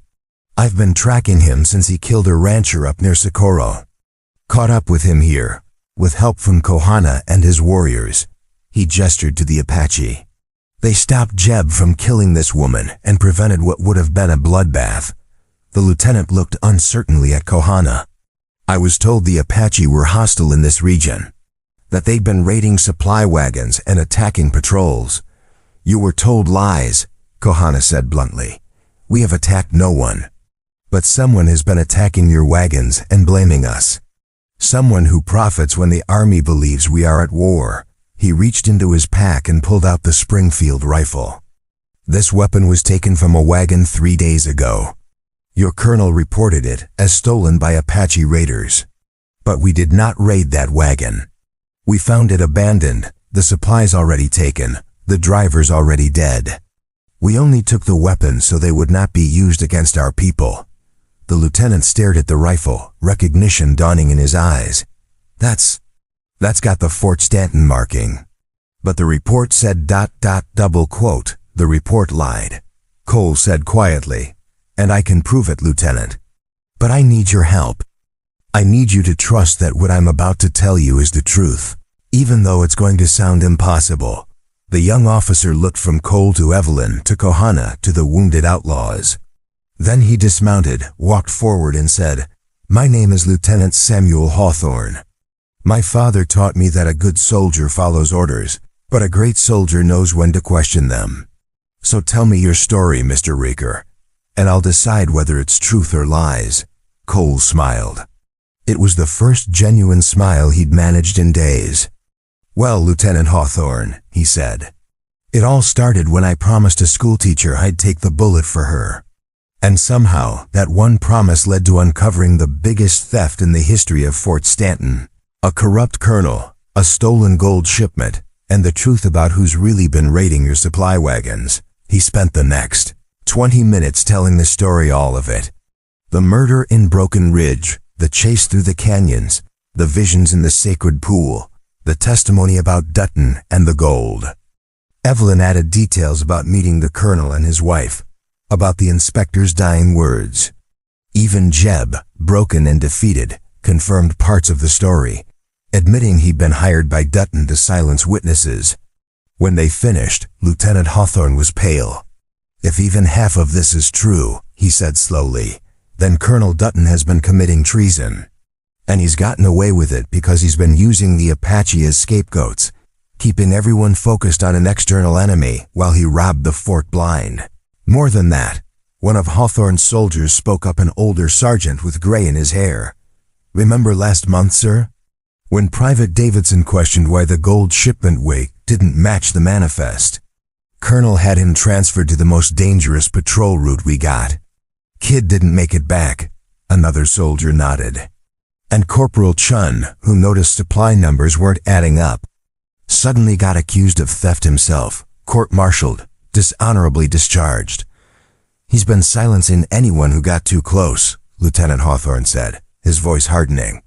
"And we just ... we just followed orders. We believed him because he was our commanding officer." He looked at Cole with new respect. "You said you could prove all this." "How?" "The gold is hidden in a cave 2 miles south of the fort," Cole said. "Marked by a lightning-struck tree. That's from the inspector's notes. He figured out where Dutton was storing it before redistributing it to buyers. Find that gold, and you've got proof of the theft. And my wife can testify to the false reports," Kohana added. "She keeps records of all raids, all attacks on our people. If your colonel is claiming attacks that never happened, our records will show the truth." Lieutenant Hawthorne made a decision.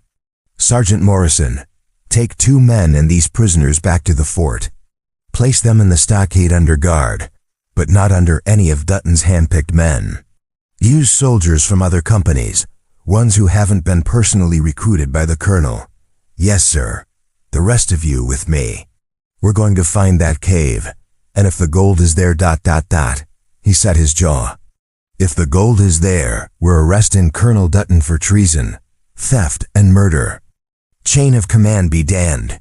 You'll need a witness," Cole said. "Someone who saw the inspector die, who can testify in court about what he said." "I'll do it," Evelyn said immediately. "I'll testify to everything I saw, everything I know. But we need to get to Augusta Dutton first. If her husband realizes we're onto him, she'll be in danger. He can't risk her talking." Lieutenant Hawthorne nodded. "You're right. Sergeant Morrison, change of plans. Take the prisoners to the fort, but also send word to Captain Rodriguez.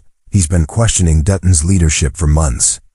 Tell him to place Mrs. Dutton in protective custody, quietly if possible. Say it's for her own safety due to increased Apache activity." He glanced at Kohana. "No offense intended. None taken," Kohana replied dryly. "I am used to being blamed for things I did not do. It is the way of the white man's world." "Not for much longer," Lieutenant Hawthorne promised. "If this is what I think it is, the Army is going to have to answer some hard questions about how one of our own officers got away with this for so long." As the sergeant and his detail departed with the prisoners, Cole turned to Jeb one last time. His brother looked up at him with red-rimmed eyes. "I'm sorry," Jeb whispered. "For everything. For what I became. For what I tried to do." Cole knelt beside him. "I know. And someday, maybe I'll be able to forgive you completely. But right now, I just need you to survive this. Go to prison, serve your time, and when you get out, if you get out, find a way to be better. Find a way to honor Sarah's memory by becoming someone she would have been proud to know. How? How do I even start?" "Same way I'm starting," Cole said. "By choosing to stand in front of someone instead of behind them. By taking the hit instead of dealing it. By believing that mercy matters more than vengeance, even when every part of you says otherwise." Jeb nodded slowly, then let himself be led away by the soldiers.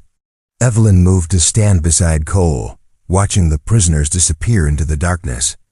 "Do you think he'll make it?" she asked quietly. "Do you think he can change?" "I don't know," Cole admitted. "But I do know that everyone deserves the chance. Even if they don't take it, even if they waste it, they still deserve the chance." Kohana approached them.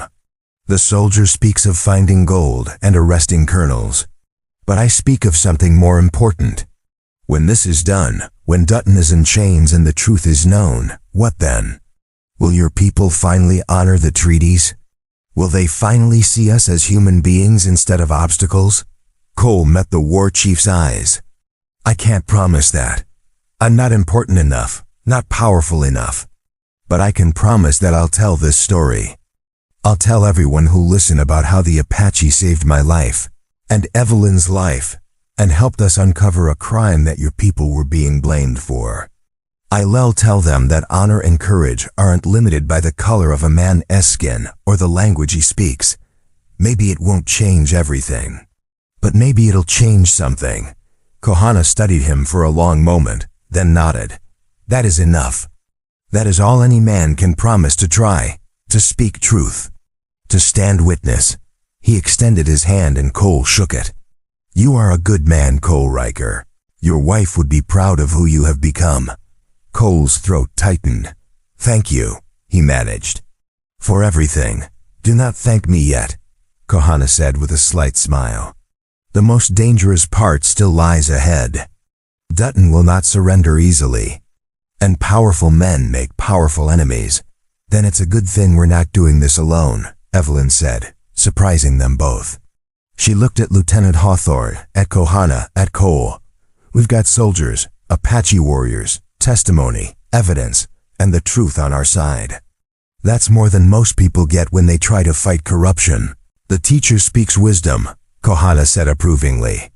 "She will make a fierce ally in the battle to come." "I'll drink to that," Lieutenant Hawthorne said, then looked embarrassed. "Metaphorically speaking, of course. Regulations and all." Cole laughed, actually laughed, for the first time in what felt like years. And standing there in the moonlit canyon, surrounded by unlikely allies and preparing for an impossible fight, he felt something he hadn't felt since Sarah died. He felt hope. The cave was exactly where the vision had shown it, 2 miles south of Fort Stanton, marked by a cottonwood tree that had been split by lightning, its blackened trunk twisted into a shape like a pointing finger. Lieutenant Hawthorne and his remaining soldiers dismounted and approached carefully, weapons drawn, not sure what they might find. Kohana and 2 of his warriors flanked them, moving silently through the pre-dawn darkness. Cole and Evelyn brought up the rear, both exhausted but sustained by the strange energy from the sacred pool and the desperate need to see this through. "There," one of the soldiers whispered, pointing to a dark opening partially hidden by scrub brush. "That's got to be it." Lieutenant Hawthorne produced a torch and lit it, the sudden flare making everyone blink. They entered the cave slowly, the torchlight revealing rough stone walls and a passage that angled downward into the earth. The passage opened into a larger chamber, and what they found there made Lieutenant Hawthorne's breath catch audibly. Wooden crates filled the space, dozens of them, stamped with United States Army markings and Fort Stanton inventories. The lieutenant pried open the nearest crate, and even in the flickering torchlight, the gleam of gold was unmistakable. Eagles, double eagles, bars of refined gold of fortune in federal currency, stolen from shipments that were supposed to be protecting the frontier. Mother of God, the lieutenant breathed. This has to be at least $200,000 worth. More, Cole said, opening another crate. Probably closer to $500,000 if he's been at it as long as I think he has. That's 3 years of gold shipments, maybe 4. One of Kohana's warriors spoke in Apache, and the war chief translated. He says there are weapons here too. In the back, military rifles, new ammunition, even cavalry sabers. All marked as destroyed or lost in Apache raids. They moved deeper into the chamber, and found exactly what Kohana had described, enough weapons to arm a small army. All supposedly lost to hostile actions that had never actually occurred. "He's been funding something," Lieutenant Hawthorne said slowly, the pieces clicking together. "The gold, the weapons. Dutton's not just stealing for personal wealth. He's building toward something. Recruiting men, arming them, preparing for ... double quotes." He trailed off, his face going pale. "Oh no, oh no. What?" Evelyn asked. "What is it? There've been rumors. Talk in the officers' mess about a group called the Golden Circle Men who want to establish a new confederacy, a new slave state in the Southwest. They've been considered a joke, a conspiracy theory. But what if it's real? What if Dutton's been financing them, arming them, using his position to prepare for an uprising?" Cole's jaw tightened. That would explain why he needs all witnesses dead. This isn't just about covering up theft. It's about preventing anyone from discovering a plot against the United States government itself. "But Dutton's just one man," Evelyn protested. "One colonel. How much damage could?" "One colonel who controls a frontier fort," Lieutenant Hawthorne interrupted. "Who decides which patrols go where, which attacks get reported, which intelligence gets sent to Washington. One colonel who's been systematically removing anyone who questions him, replacing them with loyalists, and using the Apache as a cover for activities that are actually preparation for secession and war." He looked at Cole grimly. "Your brother and his gang, they're just the tip of the iceberg. There are probably dozens of men Dutton's recruited, all thinking they're joining something noble, something righteous. And by the time they realize what they're really part of, it'll be too late to back out. Then we stop it now," Kohana said firmly. "We take this evidence to your fort, we arrest Dutton, and we end this before it begins." "It's not that simple," Lieutenant Hawthorne replied. "Dutton has support. I don't know how many officers are compromised, how many soldiers are sympathetic to his cause. If we move openly, we might trigger exactly what we're trying to prevent, a firefight at the fort. Soldiers choosing sides, chaos that gives Dutton time to escape or destroy evidence. So what do you suggest?" Cole asked. The lieutenant thought for a moment. "We need to split up. I'll take most of my men back to the fort with the evidence, enough to prove theft at minimum. I'll go straight to Captain Rodriguez, who I trust completely. We'll secure Mrs. Dutton, and we'll arrest the colonel on charges of theft and dereliction of duty. Nothing about the conspiracy, nothing that will tip off his allies. Just a simple arrest for financial crimes." "And the rest of us?" Evelyn asked. "You, Mr. Raker, and Kohana go to Fort Selden, about 70 miles west. There's a federal judge there, Judge Harlan Marcus. He's honest, incorruptible, and he has the authority to order a full investigation. With your testimony, Kohana's testimony, and the evidence we've secured, Judge Marcus can bring in federal marshals to clean house at Fort Stanton. 70 miles is 2 days' ride at minimum, Cole pointed out. A lot can happen in 2 days, which is why you need to go now without rest. Pushing as hard as you can. Lieutenant Hawthorne pulled out his orders book and quickly wrote out an official statement, signing and dating it. This gives you my authority as an officer to requisition horses and supplies at any Army outpost you pass. It also summarizes what we've found here and authorizes the bearer to carry testimony to federal authorities. He handed the document to Cole, then added more quietly, if something happens. To me, if Dutton has more support than I think, and I don't make it out of this, you need to get that testimony to Judge Marcus no matter what. Promise me.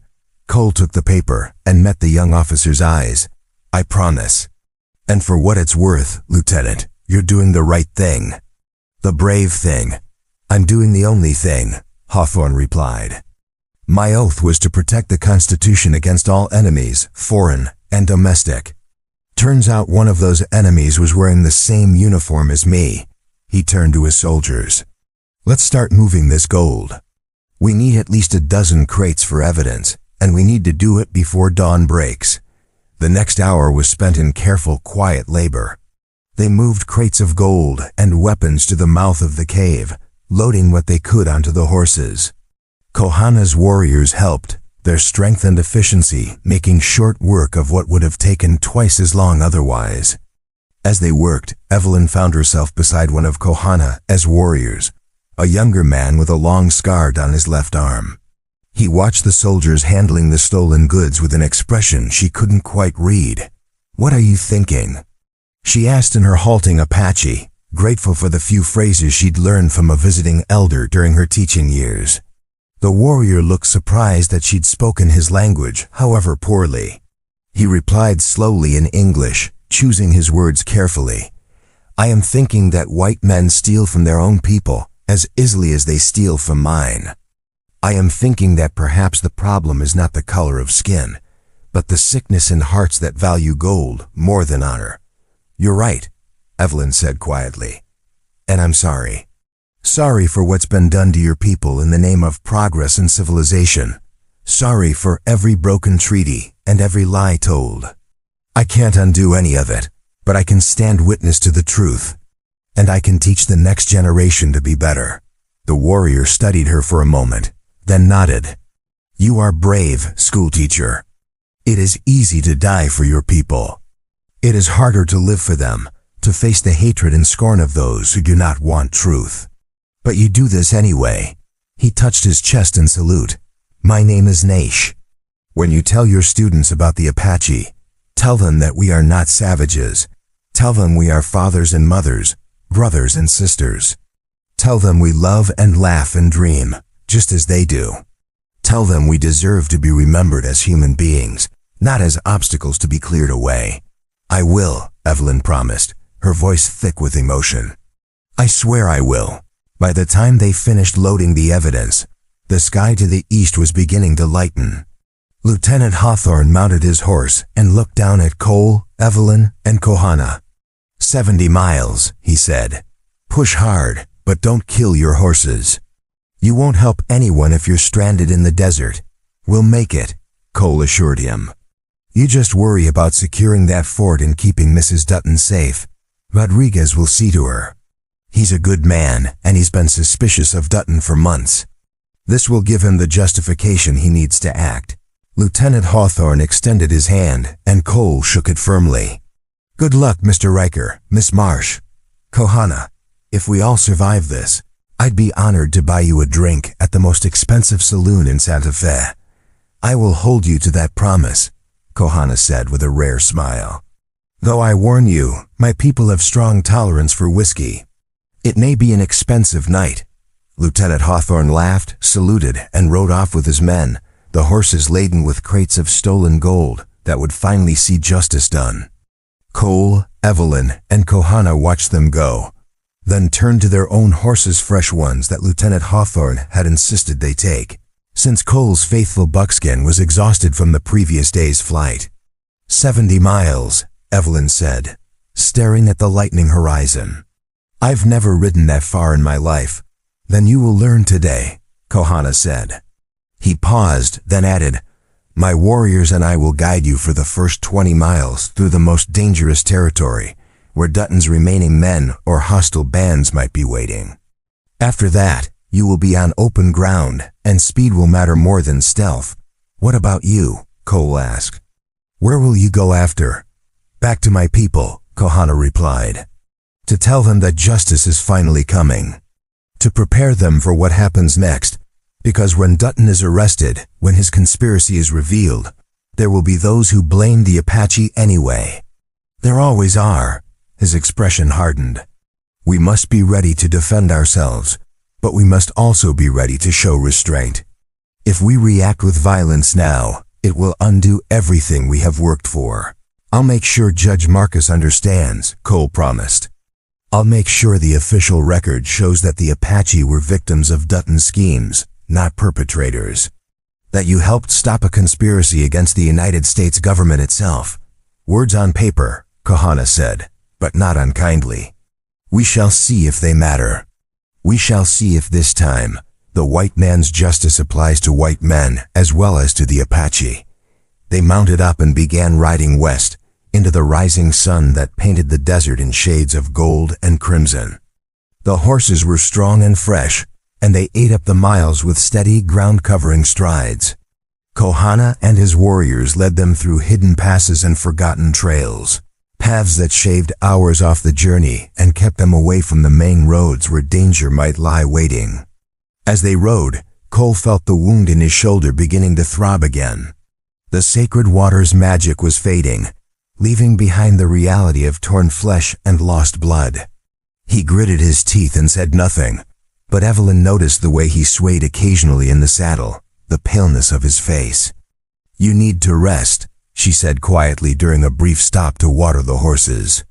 I'll rest when we reach Fort Selden, Cole replied. Until then, I ride. You're bleeding again. I can see it soaking through your shirt. That I'm bleeding. Won't be the first time. Probably won't be the last. He managed a tired smile. Besides, I made a promise to keep you alive until this was done. Dying before we reached the judge would be bad form. That's not funny. Wasn't meant to be. Cole's smile faded. But it is true. I've carried Sarah's ghost for 3 years, Evelyn. Carried the weight of failing to protect her, of choosing wrong when it mattered most. Getting you to safety, getting that testimony to Judge Marcus, that is not just about justice for a cattle inspector or stopping Dutton's conspiracy. It's about proving to myself that I can choose right, that mercy and protection and standing up for what's good still matter in this world. Evelyn touched his arm gently. You've already proven that, multiple times. You don't have anything left to prove to anyone, including yourself. Maybe, Cole allowed. But I'd like to finish what I started anyway. Call it pride, call it stubbornness, call it whatever you want. I'm seeing this through. Kohana approached them, his expression urgent. Riders, he said quietly. Coming from the east, moving fast. Could be soldiers from Fort Stanton, could be Dutton's men if he somehow got word of what happened. Either way, they are between us and our path forward. How many? Cole asked, his hand moving instinctively to his gun. 6, maybe 8. Too many to fight if they are hostile. We must avoid them. Can we? Evelyn asked. Kohana pointed north, toward a range of rocky hills that shimmered in the heat. There is a place, the Canyon of Echoes. It is treacherous, filled with side passages that can confuse pursuers. If we can reach it before they spot us, we can lose them in the maze. But it will add hours to our journey. Cole looked at the sun, calculating time and distance. We can't afford hours. We need to be at Fort Selden before nightfall, before Dutton has time to send word, to warn his allies, to mount a defense. Then we take the risk, Kohana said.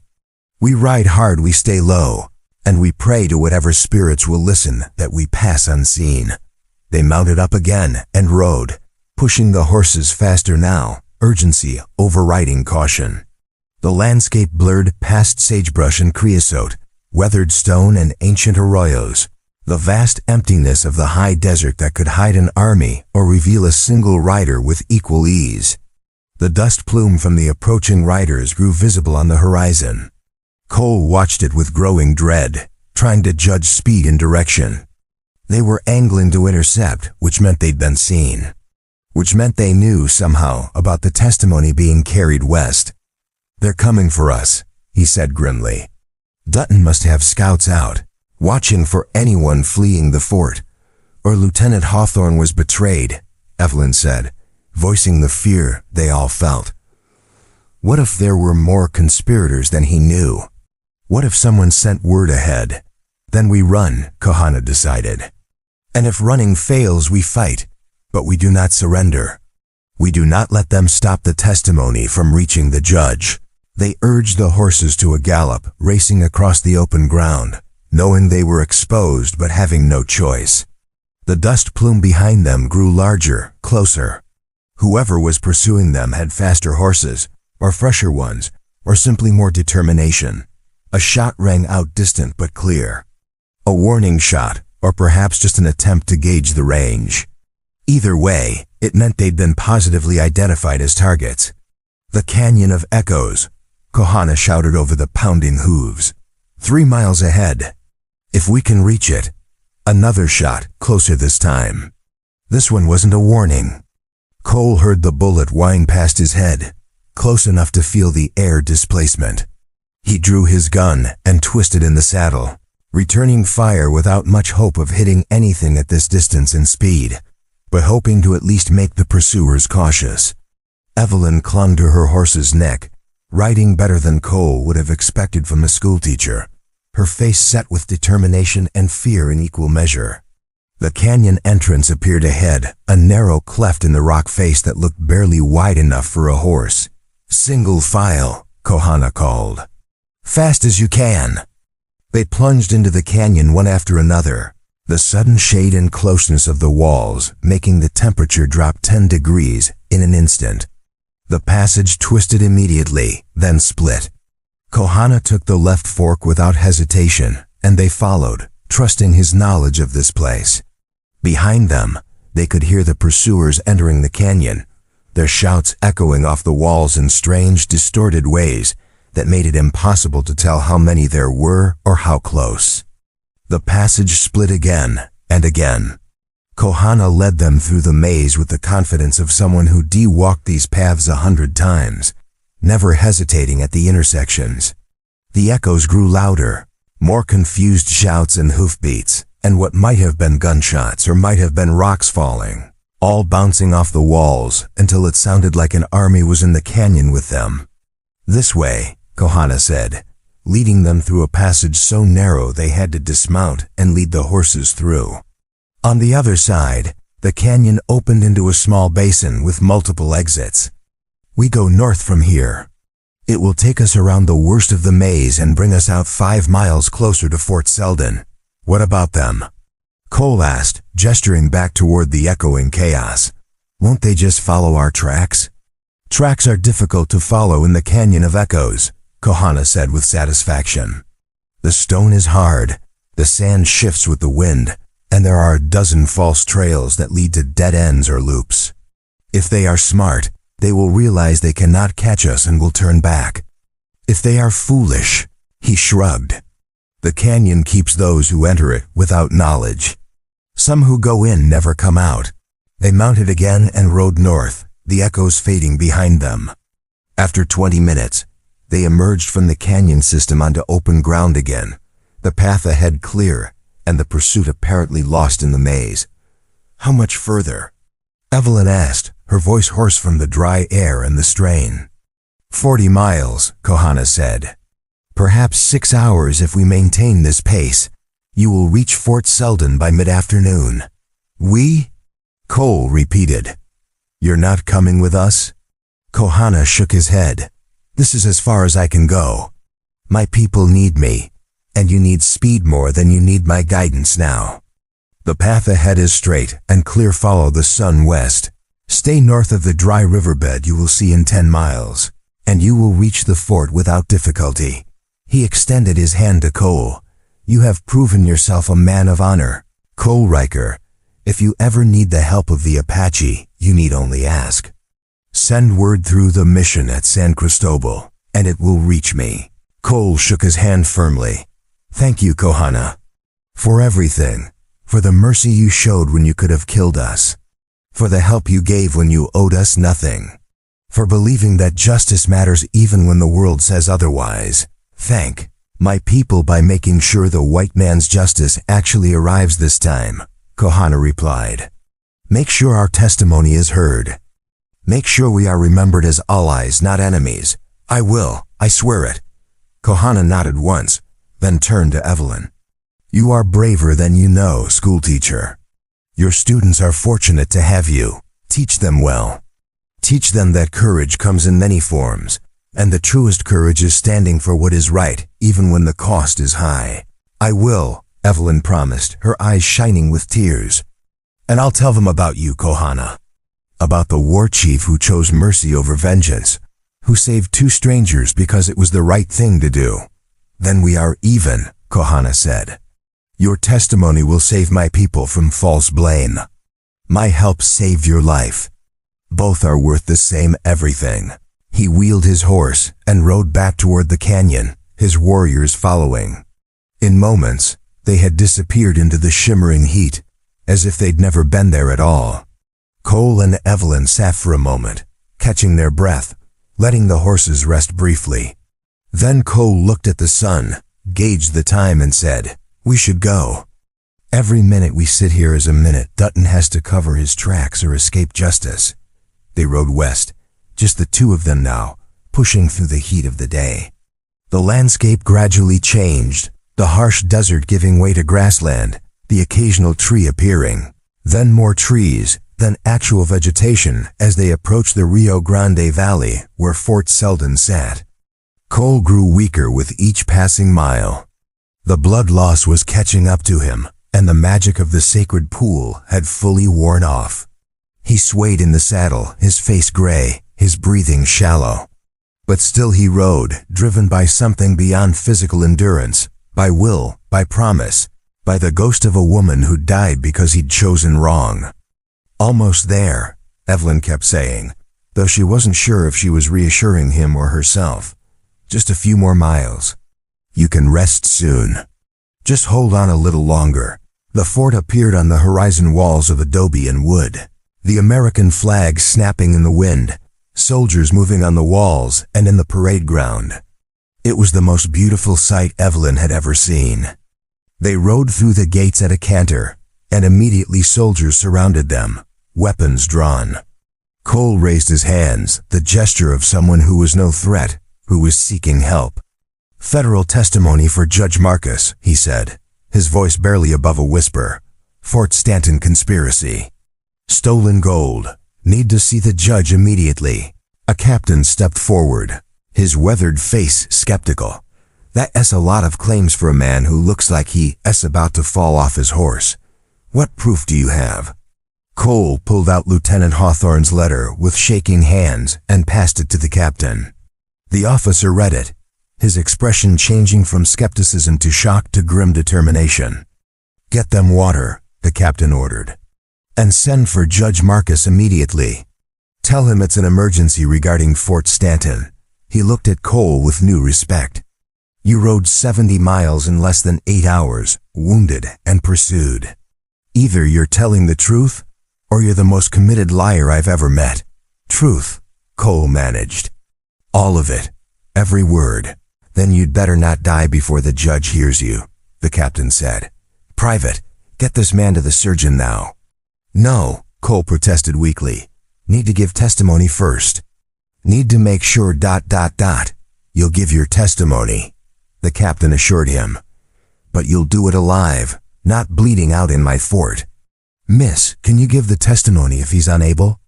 "Yes," Evelyn said immediately. "I witnessed the original murder. I know everything." "Good. Come with me. We'll get you cleaned up, get you some food, and then Judge Marcus will hear what you have to say." Cole felt hands lifting him from the saddle, felt himself being carried. The last thing he saw before darkness claimed him was Evelyn's face, worried but determined. And he thought, she'd be all right. She'd tell the truth. Sarah would be proud. Then the darkness became complete, and Cole Riker knew no more. Judge Harlan Marcus was exactly what Evelyn had hoped for, a man in his 60s with iron gray hair, sharp eyes that missed nothing, and a presence that commanded respect without demanding it. He sat behind his desk in the fort's administrative building, listening to Evelyn's testimony with occasional questions, but mostly with the patient attention of someone who understood that truth often came in the form of stories. She told him everything. The murder in Broken Ridge, the cattle inspector's dying words, the chase through Apache territory, Cole's protection, Kohana's mercy, the sacred pool and the visions it had shown, the cave full of stolen gold and weapons, Lieutenant Hawthorne's decision to act, the conspiracy that reached to the highest levels of Fort Stanton's command. When she finished, Judge Marcus sat back in his chair and steepled his fingers. "That's quite a tale, Miss Marsh, and under normal circumstances I might be inclined to dismiss much of it as the product of exhaustion and trauma. But ... He pulled a telegram from his desk. "This arrived 30 minutes before you did, from Captain Rodriguez at Fort Stanton. It confirms your story. The gold has been found. Colonel Dutton has been placed under arrest, and his wife has provided testimony corroborating the theft and the conspiracy." Evelyn felt tears of relief streaming down her face. "Then it's over?" "We did it?" "Not quite," Judge Marcus said gently. "Dutton has been arrested on charges of theft and dereliction of duty, yes. But the conspiracy charges, the Golden Circle, the plan for a new confederacy, those are more difficult to prove. Dutton is claiming the gold was his personal venture, that no one else was involved. Without proof of the broader conspiracy, we can only charge him with theft and possibly murder. But there must be records," Evelyn protested. "Letters, ledgers, something that shows who else was involved. If there are, Dutton's not talking. And his allies, assuming they exist, have gone underground. They know we're looking now, so they'll be careful." The judge paused, then added, "However, there is one person who might have information. Mrs. Dutton claims her husband kept a private journal, hidden in their quarters. Captain Rodriguez is searching for it now." A knock at the door interrupted them. A young lieutenant entered and saluted. "Judge Marcus, sir. Message from the surgeon. Mr. Riker has awakened and is asking to see Miss Marsh." "Go," Judge Marcus said to Evelyn. "See to your friend. We'll continue this later, after I've had time to review all the testimony and evidence." Evelyn rushed to the surgeon's quarters and found Cole sitting up in bed, his shoulder properly bandaged, his color better than it had been in days. He smiled when he saw her. "You made it," he said. "You gave the testimony." "We both made it," Evelyn replied, pulling a chair close to his bedside. "And yes, I gave the testimony. Judge Marcus is taking it seriously. Dutton's been arrested." Cole's eyes closed briefly. Thank God, then it wasn't for nothing. The running, the fighting, the ... He opened his eyes again. Sarah would be glad.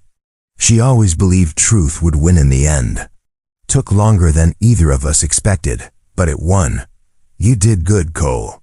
You saved my life about a dozen times. You chose mercy when you could have chosen revenge. You stood for what was right, even when it cost you everything." Evelyn took his hand. "Sarah would be proud of you." "I know I am. Not done yet," Cole said. "Still need to find that journal. Still need to expose the full conspiracy. Dutton's just one man. If the Golden Circle really exists, there are more out there, waiting, planning. We stopped this one plot, but that's enough for today," Evelyn interrupted firmly. "Today we rest, we heal, we let the judge and the army do their jobs. Tomorrow we can worry about the next battle. Today we celebrate surviving this one." Cole managed a weak chuckle. "You're getting bossy, Miss Evelyn. Teaching has done that to you. Teaching and being chased by outlaws through Apache territory," Evelyn agreed. "Tends to give a person confidence. She hesitated, then asked, "What will you do after this? After you recover, after the trial?" Cole was quiet for a moment. "Don't know. The ranch in Colorado is gone. My brother's going to prison. Sarah's been dead 3 years, and I can't spend the rest of my life mourning her." He looked at Evelyn. "Maybe I'll try something new. Something that helps people instead of just tracking killers. Maybe ... double quotes." He trailed off, uncertain. "Maybe you could work with Judge Marcus," Evelyn suggested. "He's going to need investigators, people who know the territory, who can track down the remaining conspirators. You'd be good at that. And it would be legal, official, the right way to do things." "The right way," Cole repeated, tasting the words. "Yeah, I think I'd like that. Being on the side of justice for once, instead of just revenge." Another knock at the door. Captain Rodriguez entered, holding a leather-bound book. His expression was grim. "Judge Marcus needs to see this immediately," he said. "Mrs. Dutton was right. Her husband did keep a journal, and what's in it ... He shook his head. "It's worse than we thought. Much worse." "How worse?" Cole asked, trying to sit up straighter and wincing at the pain. "The Golden Circle isn't just a plan, it's already in motion. Dutton wasn't the only fort commander involved. There are at least 6 others spread across the Southwest, all stealing gold and weapons, all recruiting men, all preparing for a coordinated uprising that was supposed to begin in 3 months. Rodriguez's face was pale. "If Miss Marsh hadn't witnessed that murder, if you hadn't survived long enough to get the testimony to Judge Marcus, if the timing had been just slightly different, we might be looking at a new civil war, and we wouldn't have known until it was too late." The weight of that settled over the room like a suffocating blanket. They'd thought they were stopping one corrupt officer. Instead, they'd stumbled onto something that could have torn the nation apart again. "But we did stop it," Evelyn said quietly. "Because Cole chose to step in front of a bullet for a stranger. Because Kohana chose mercy over vengeance. Because Lieutenant Hawthorne chose truth over loyalty to his commanding officer. Because every person along the way chose to do the right thing, even when it was hard, even when it was dangerous. One choice at a time," Cole agreed. "That's all anyone can do. Make the right choice in the moment you're given, and trust that other people will do the same." Captain Rodriguez nodded. "Judge Marcus is sending federal marshals to all 6 forts tonight, with arrest warrants and search orders. By morning, every conspirator in uniform will be in chains. And after that ... He looked at Cole. "After that, Judge Marcus wants to hire you as a deputy federal marshal. He says we need good men who understand how these criminals think, who can track them and bring them to justice. Interested?" Cole looked at Evelyn, who smiled encouragingly. Then he looked at his bandaged shoulder, at the room that was clean and safe and far from the violence of the past days. Finally, he looked at Captain Rodriguez and said, Yeah, I'm interested. But on one condition." "What's that?" "Evelyn comes with me. As a consultant, witness coordinator, whatever title you want to give her. Because she's the one who witnessed the murder that started all this. She's the one who had the courage to run and the strength to keep going. And she's the one who deserves to see this through to the end, to make sure every conspirator faces justice." "I'm a school teacher," Evelyn protested.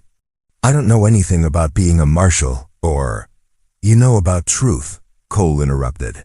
"You know about courage. You know about standing up for what is right, even when the world says to sit down and be quiet. That's more important than knowing how to track criminals or shoot straight. Those things I can teach you. But the other stuff that comes from who you are, and you've already got that in spades." Evelyn felt tears threatening again, but these were different, not tears of fear or relief, but of possibility. Of a future she hadn't imagined, of purpose she hadn't expected, of a chance to make a difference in ways she'd never dreamed. "All right," she said. "I'll do it. I'll help bring every last one of these conspirators to justice." And then ... she smiled. "Then I'll go back to teaching, and I'll have the most incredible stories to tell my students about courage and choices and the power of doing what's right. Captain Rodriguez shook both their hands. "Welcome to the Federal Marshal Service, both of you. Judge Marcus will be pleased." He headed for the door, then paused. "Oh, and Miss Marsh, Mrs. Dutton asked to speak with you. She says she owes you an apology for not speaking up sooner, for letting fear keep her silent while her husband committed his crimes. If you're willing to see her ... "I am," Evelyn said immediately. "Fear is understandable. Courage isn't the absence of fear, it's doing what's right despite the fear. She found her courage in the end. That counts for something." After Rodriguez left, Cole and Evelyn sat in comfortable silence for a while. The afternoon sun streamed through the window, painting everything gold. In the distance, they could hear the sounds of the fort soldiers drilling, horses neighing, the daily business of life continuing despite the dramatic events of the past days. "Thank you," Cole said finally, "for believing in me when I couldn't believe in myself, for trusting me to protect you, for reminding me that mercy and justice and standing up for what's right still matter in this world." "Thank you for stepping in front of that bullet," Evelyn replied, "for taking the hit you didn't have to take, for showing me what real courage looks like." She squeezed his hand gently. "Sarah would be proud, Cole. I truly believe that. And I think she'd be glad that you're finally ready to move forward, to live again instead of just surviving." Cole's eyes were wet, but he was smiling. "Yeah," he said softly. "Yeah, I think she would be." He took a deep breath, then added, "So, partner, when do we start tracking conspirators?" "After you heal," Evelyn said firmly. "After you rest. After you remember that you're human and need more than stubbornness to keep going. That could take weeks. Then it takes weeks. The conspirators aren't going anywhere. Judge Marcus will make sure of that. And we've got time now. Time to heal, time to plan, time to do things right instead of just fast." Cole settled back against the pillows, and for the first time in 3 years, he felt something other than grief or guilt or the weight of failure. He felt hope. And that, more than any medicine the surgeon could provide, began the real healing. 3 weeks later, Evelyn stood in a courtroom in Santa Fe, watching as Colonel Marcus Dutton was led in shackles to stand before Judge Marcus. The once proud officer was diminished, now unshaven, his uniform stripped of insignia, his eyes hollow with the knowledge of ruin. The courtroom was packed. News of the conspiracy had spread across the territories, and everyone wanted to see justice done. In the front row sat Augusta Dutton, her testimony having been crucial in convicting her husband. She'd shown remarkable courage, standing up in court and detailing years of abuse, intimidation, and forced complicity in her husband's crimes. Evelyn had visited her several times during the trial preparation, and a tentative friendship had formed. 2 women who both found the courage to speak truth at great personal cost. Cole sat beside Evelyn, his shoulder healed enough that he no longer wore the sling, though he still favored his right arm. He'd spent the past 3 weeks helping federal marshals round up the other conspirators named in Dutton's journal. 5 more fort commanders had been arrested, along with dozens of officers and civilian accomplices. The Golden Circle had been broken before it could rise, its dreams of a new confederacy shattered by one schoolteacher's testimony and one cowboy's refusal to walk away. Judge Marcus gavelled for silence. "Colonel Marcus Dutton," he intoned, his voice carrying to every corner of the courtroom, "you have been found guilty of theft of federal property, conspiracy to commit treason, murder, and abuse of your authority as an officer of the United States Army. These are among the most serious crimes that can be committed by someone sworn to protect our nation. Do you have anything to say before I pass sentence?" Dutton stood silently for a long moment. Then, in a voice barely above a whisper, he said, "I did what I thought was right for my people, for my vision of what this territory could be. I accept that others see it differently. I accept the consequences. You did what you thought was profitable," Judge Marcus corrected coldly. "You wrapped greed in the flag of ideology and convinced yourself that made it noble. It didn't. It made it worse because you betrayed not just your oath, but every man who served under you in good faith, believing you were leading them towards something honorable." He looked down at his papers, then back at Dutton. "This court sentences you to life imprisonment at the federal penitentiary, with no possibility of parole. Your military rank is hereby stripped, your pension forfeited, and your property seized to compensate the government for the funds you stole. May God have mercy on your soul, because this court has none to offer."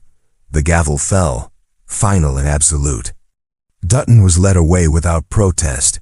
His life of power and authority ended in disgrace. Augusta Dutton watched him go with an expression that mixed sorrow, relief, and something like freedom. After the sentencing, Cole and Evelyn stood outside the courthouse, breathing the cool mountain air of Santa Fe. Fall had arrived while they'd been working the case, and the aspens in the surrounding hills blazed gold. "One down, 5 to go," Cole said, referring to the other fort commanders awaiting trial. "This is going to take years to prosecute fully, but it will be prosecuted," Evelyn said. "That's what matters. Every conspirator will face justice. Every crime will be answered for. The conspiracy is broken, thanks to you," Cole pointed out. "If you hadn't witnessed that murder, if you hadn't had the courage to run and the strength to keep going, if you hadn't stepped in front of me," Evelyn interrupted, "if Kohana hadn't chosen mercy, if Lieutenant Hawthorne hadn't believed us, if Nahilzi hadn't given us the vision in the sacred pool, if 100 different people hadn't made the right choice at the right moment," she smiled. "It wasn't just me, Cole. It was all of us, choosing to do what was right even when it was hard. That's how evil gets defeated, not by heroes, but by ordinary people making extraordinary choices." Lieutenant Hawthorne, recently promoted to captain for his actions, emerged from the courthouse and approached them. "Judge Marcus wants to see you both. He's got another case he thinks you might be interested in." "Already?" Cole asked. "I figured we'd get at least a week to rest before." "This one's different," Hawthorne said. "Not a conspiracy, just a simple murder. But the victim was an Apache chief, and the army's being blamed. Given your relationship with Kohana and his people, Judge Marcus thinks you might be able to investigate without triggering a war." Cole and Evelyn exchanged glances. "When do we leave?" Evelyn asked. "Tomorrow morning, if you're willing. The chief's band is demanding justice, and if they don't get it soon, they've threatened to start raiding settlements. Can't blame them. If one of our officers was murdered and the Apache were suspected, we'd want justice too. We'll do it," Cole decided. "Kohana saved our lives. Least we can do is make sure his people get fair treatment when they wreathe the victims instead of the accused." They met with Judge Marcus, reviewed the case details, and made plans for the journey north. That evening, Evelyn stood on the balcony of the hotel where they were staying, looking out at the mountains and thinking about how much her life had changed in just a few weeks. She'd left Broken Ridge as a simple schoolteacher, running for her life.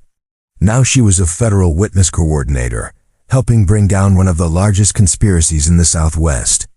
She carried a gun Cole had insisted on teaching her to shoot, and she'd proven surprisingly apt. She could ride all day without complaint. She could read tracks and spot trouble and think tactically.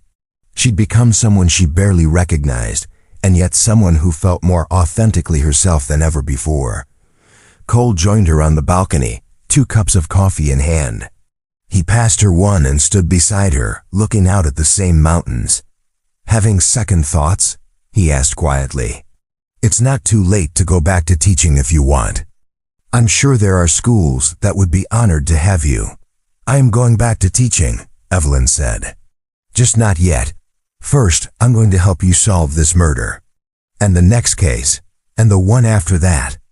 I'm going to help make sure that truth and justice actually mean something in this territory, for everyone, white, Apache, Mexican, whoever.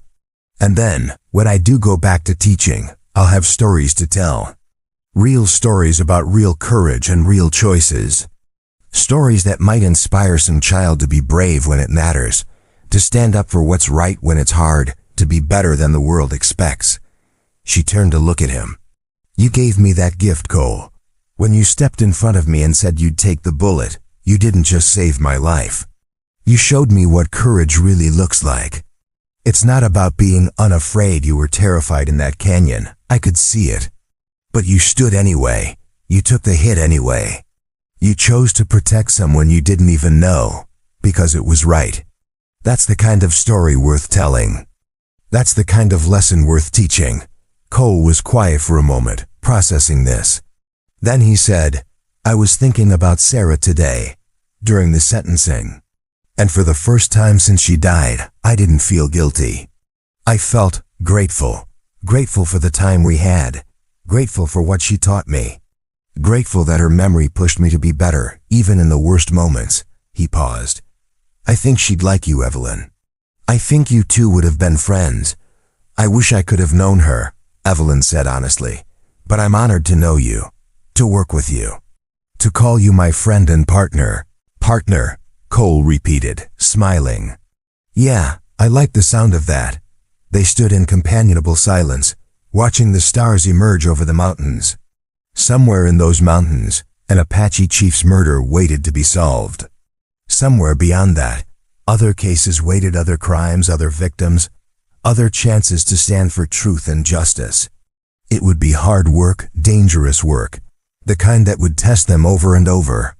But they'd already proven they could face the hard things. They'd already shown they knew how to choose right, even when it cost them everything.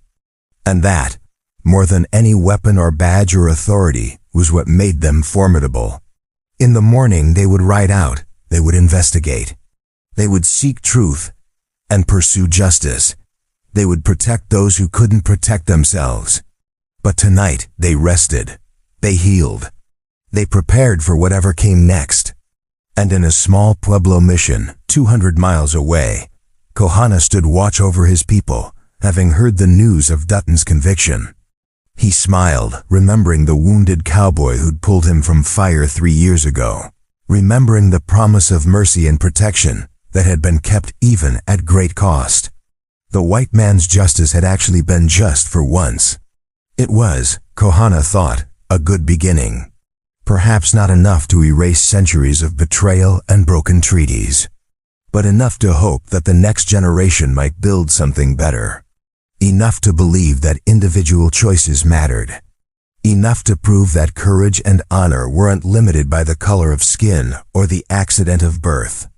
He touched the scar across his chest, the one he'd received in the fire Cole had saved him from, and whispered a prayer to the spirits, thanking them for the gift of men and women who chose mercy over violence, protection over abandonment, truth over convenience. The wheel was turning. Slowly, painfully, imperfectly, but turning nonetheless. And in that turning, there was hope. 6 months after Colonel Dutton's conviction, Evelyn Marsh stood in front of a classroom again. But this wasn't the small schoolhouse in Broken Ridge. This was a much larger room in Santa Fe, filled with children of all backgrounds, white, Mexican, Apache, even a few Chinese children whose parents worked on the railroad. It was the territory's first integrated school, founded with money seized from the conspiracy and with Judge Marcus's full support. The children sat quietly, though their eyes sparkled with excitement. They knew Miss Marsh had stories, real stories, the kind that made your heart race and your palms sweat. Stories about outlaws and lawmen, about Apache warriors and federal marshals, about ordinary people who'd done extraordinary things. Today, Evelyn said, walking to the front of the room, I'm going to tell you about a promise. About what it means to stand in front of someone and say, I'll take the bullet instead. But before I do that, I want you to understand something important. She looked at each child in turn, making sure they were listening. Courage isn't about being unafraid.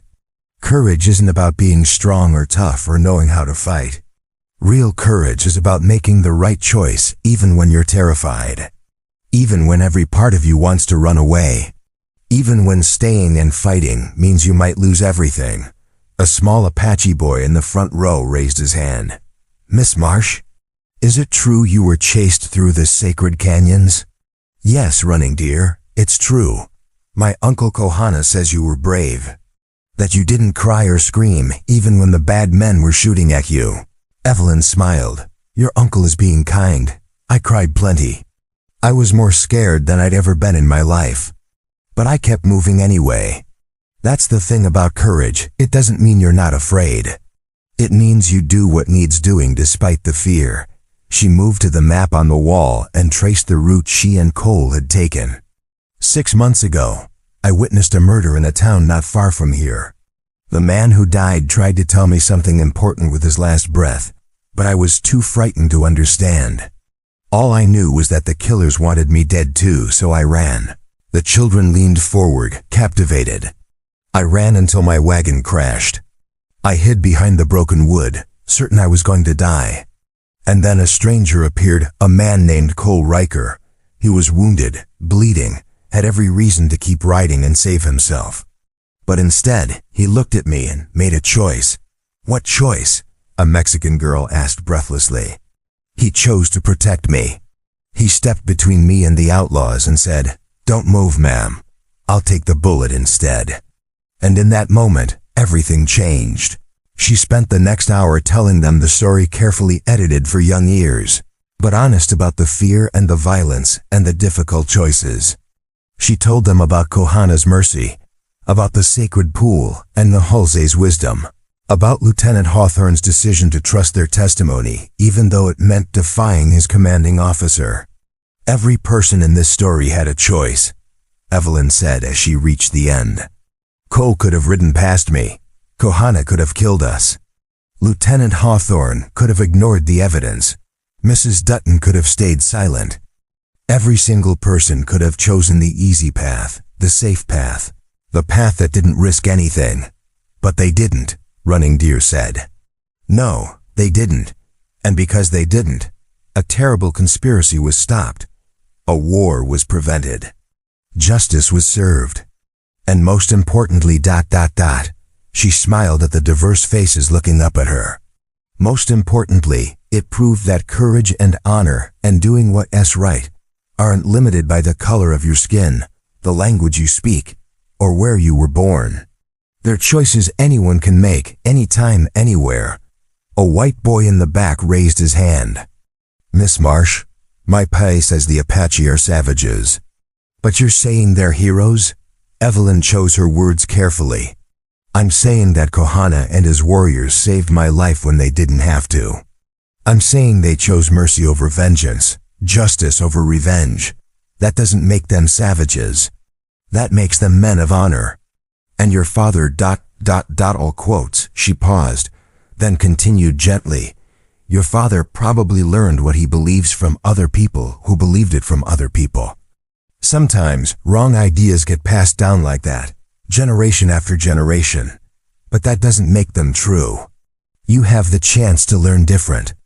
To see people as individuals rather than as members of a group. To judge each person by their actions, not by assumptions. The boy nodded slowly, thinking about this. A knock on the door interrupted them. Cole Riker leaned in, his marshal's badge gleaming on his vest. He'd filled out in the past 6 months, the gauntness of constant pain replaced by healthy strength. The shadows in his eyes were lighter now, though they'd never entirely disappear. Sorry to interrupt, Miss Marsh, he said with a grin. But Judge Marcus needs us. There's been a report of cattle rustling up near Taos, and he wants us to investigate before it becomes something worse. Evelyn nodded, then turned back to her students. Your assignment for tomorrow. Write 1 page about a time you had to choose between the easy path and the right path. What did you choose? Why? And what did it cost you or teach you? She smiled. Class dismissed. The children filed out, chattering excitedly about the story and about seeing a real marshal. Running Deer paused at Evelyn's desk. Miss Marsh, will you tell us more stories? About you and Marshal Riker and my uncle Kohana? I promise, Evelyn said. Every week, I'll share another story about courage and choices and what it means to stand up for what's right. Deal? Deal. The boy grinned and ran out to join his friends. Cole waited until the room was empty, then said, You're good at this. Teaching and marshaling both. Not many people could balance it. I'm not balancing it, Evelyn corrected, gathering her papers. I'm combining it. Every case we solve gives me stories to share. Every story I share plants seeds of courage in young hearts. It's all the same work, really making the world better. One choice at a time. They walked together through the plaza of Santa Fe, past vendors and soldiers and families, all going about their daily business in relative peace. The conspiracy trials were still ongoing. Dutton's fellow conspirators were being prosecuted one by one, each case revealing more details of how close the Southwest had come to renewed civil war. But the immediate danger had passed, and life had returned to something approaching normal. Got a letter from Jeb yesterday, Cole said as they reached the marshal's office. He's at the federal prison in Kansas. Says he's been working in the carpentry shop, learning a trade. Says he's been talking to a chaplain there, trying to understand where he went wrong. That's good, Evelyn said. That's really good, Cole. He asked me to visit. Says he wants to apologize properly, face to face. Cole's voice was uncertain. I'm thinking about going. After we finish this case in tows, what do you think? I think forgiveness is a process, not a moment, Evelyn said. I think you should go if you feel ready. If you don't, that's okay too. Either way, Jeb's doing the work of becoming better. You don't have to absolve him to acknowledge that. Cole nodded, clearly relieved by her answer. You know, when I first met you, I thought I was protecting you. Turns out, you've been protecting me just as much. Protecting me from my own guilt, my own ghosts. Helping me see that moving forward doesn't mean forgetting Sarah. It just means choosing to live again. We protect each other, Evelyn said simply. That's what partners do.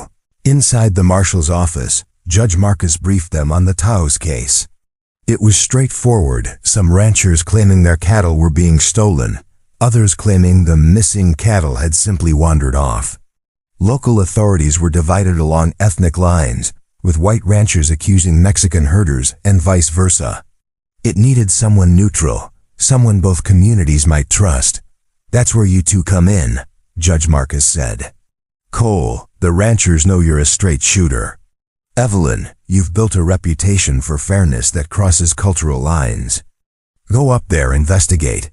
Find the truth, whatever it is, and make sure justice is done without it turning into a range war. When do we leave? Cole asked. Tomorrow morning.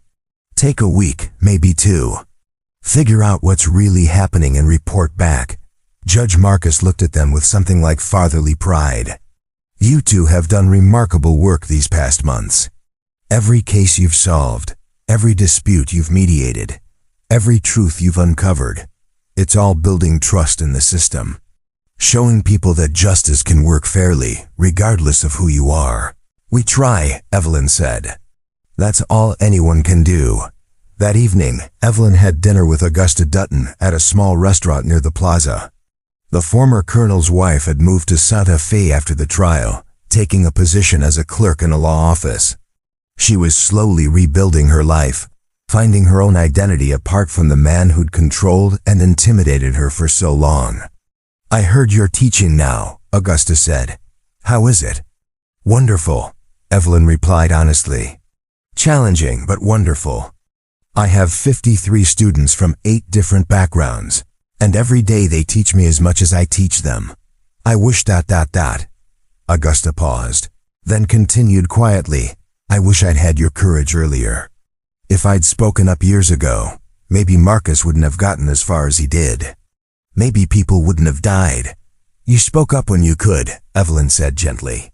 When you found the strength, that's all any of us can do. We can't change the past, Augusta. We can only choose better in the present. Is that what you tell your students? Every day. I tell them that every moment is a new chance to choose courage over fear, truth over lies, protection over abandonment. I tell them that one person's choice can change everything, and that they have more power than they think. Evelyn smiled. I tell them your story too, you know. About the woman who finally found the courage to testify against her husband, to stand up for what was right even though it cost her everything she'd known. Augusta's eyes filled with tears. You tell them that? Of course, because it's true. Because you're a hero too, Augusta. Not despite your fear, but because you acted despite it. They talked for another hour, about healing and hope, and the long road of building new lives from the ashes of old ones. When they parted, Augusta hugged Evelyn tightly. Thank you, she whispered, for seeing me as more than just a conspirator's wife. For giving me a chance to be better. Thank you for taking it, Evelyn replied. Not everyone does. The next morning, Cole and Evelyn rode north toward Taos, their horses strong, their supplies adequate, their purpose clear. The road wound through mountains painted with autumn colors, past streams that sang over smooth stones, under skies so blue they hurt to look at. Do you ever think about that day? Cole asked after a while. That first day when I stepped in front of you? Every day, Evelyn admitted. It was the moment everything changed. The moment I learned what real courage looks like. I was terrified, Cole said. Thought I was going to die right there. Thought maybe I wanted to die, that this was my chance to end the guilt and pain. But then I looked at you, this frightened schoolteacher who'd done nothing wrong but witnessed something terrible, and I thought, not her, not today. Someone's going to survive this, and it's going to be her. We both survived, Evelyn pointed out. Yeah, we did, Cole smiled. And every day since, I've been glad of it. Glad I made that choice. Glad I took that stand. Glad that being terrified didn't stop me from doing what was right. They rode in comfortable silence for a while, two people who'd been forged in crisis and had emerged stronger for it. The trail ahead was long, and there would be more challenges, more difficult choices, more moments that tested their courage and convictions, but they'd face them together. They'd face them with the knowledge that one person's choice to stand could inspire others to stand. That one act of courage could start a chain reaction of courage. That one promise, I'll take the bullet instead, could change not just 2 lives, but hundreds, thousands, as the story spread and inspired others to make their own brave choices. As the sun climbed higher and the mountains stretched endlessly before them, Evelyn thought about her students, about the seeds of courage she was planting in their hearts. She thought about Running Deer, who would grow up knowing that his uncle was a hero. About the white boy who was learning to question his father's prejudices. About the Mexican girl who'd said she wanted to be a marshal too someday. She thought about the world she and Cole were helping to build, not perfect, not without struggle, but better. A world where justice applied equally. Where courage was recognized regardless of skin color. Where protection and mercy in standing up for what was right were valued more than power or wealth or revenge. It wouldn't happen overnight. It might not even happen in her lifetime. But every case they solved, every story she told, every choice they made to do things right instead of easy, it all mattered. It all counted. It all pushed the world a little bit closer to what it should be. Cole, she said after a while. Yeah, thank you for that first choice. For stepping in front of me. For keeping your promise. Cole turned to look at her, and his smile was warm and genuine. Thank you for giving me something worth stepping in front of. Something worth protecting. Something worth living for again. They rode on. Two unlikely heroes in a vast and beautiful land, carrying justice and truth, and the unshakable belief that individual choices mattered. That courage could be found in the most unexpected places. That one person standing up could make all the difference. Behind them, the past receded, Sarah's ghost finally at peace. Jeb's crimes finally answered for. The conspiracy finally broken. Ahead of them, the future waited full of possibilities and challenges, of cases to solve and stories to tell, of choices to make and stands to take. And between past and future, they rode through the present, living proof that mercy triumphs over vengeance, that protection matters more than abandonment, that standing in front of someone and saying, I'll take the bullet instead, wasn't just empty words. It was a promise. It was a choice. It was everything that separated the civilized from the savage, the human from the monster, the hero from the coward. It was in the end the only thing that mattered. One person. One choice. One moment of courage that echoed through time, changing lives and inspiring others to find their own courage, to make their own stands, to offer their own protection to those who needed it. The wheel was turning. The world was changing. Justice was being served.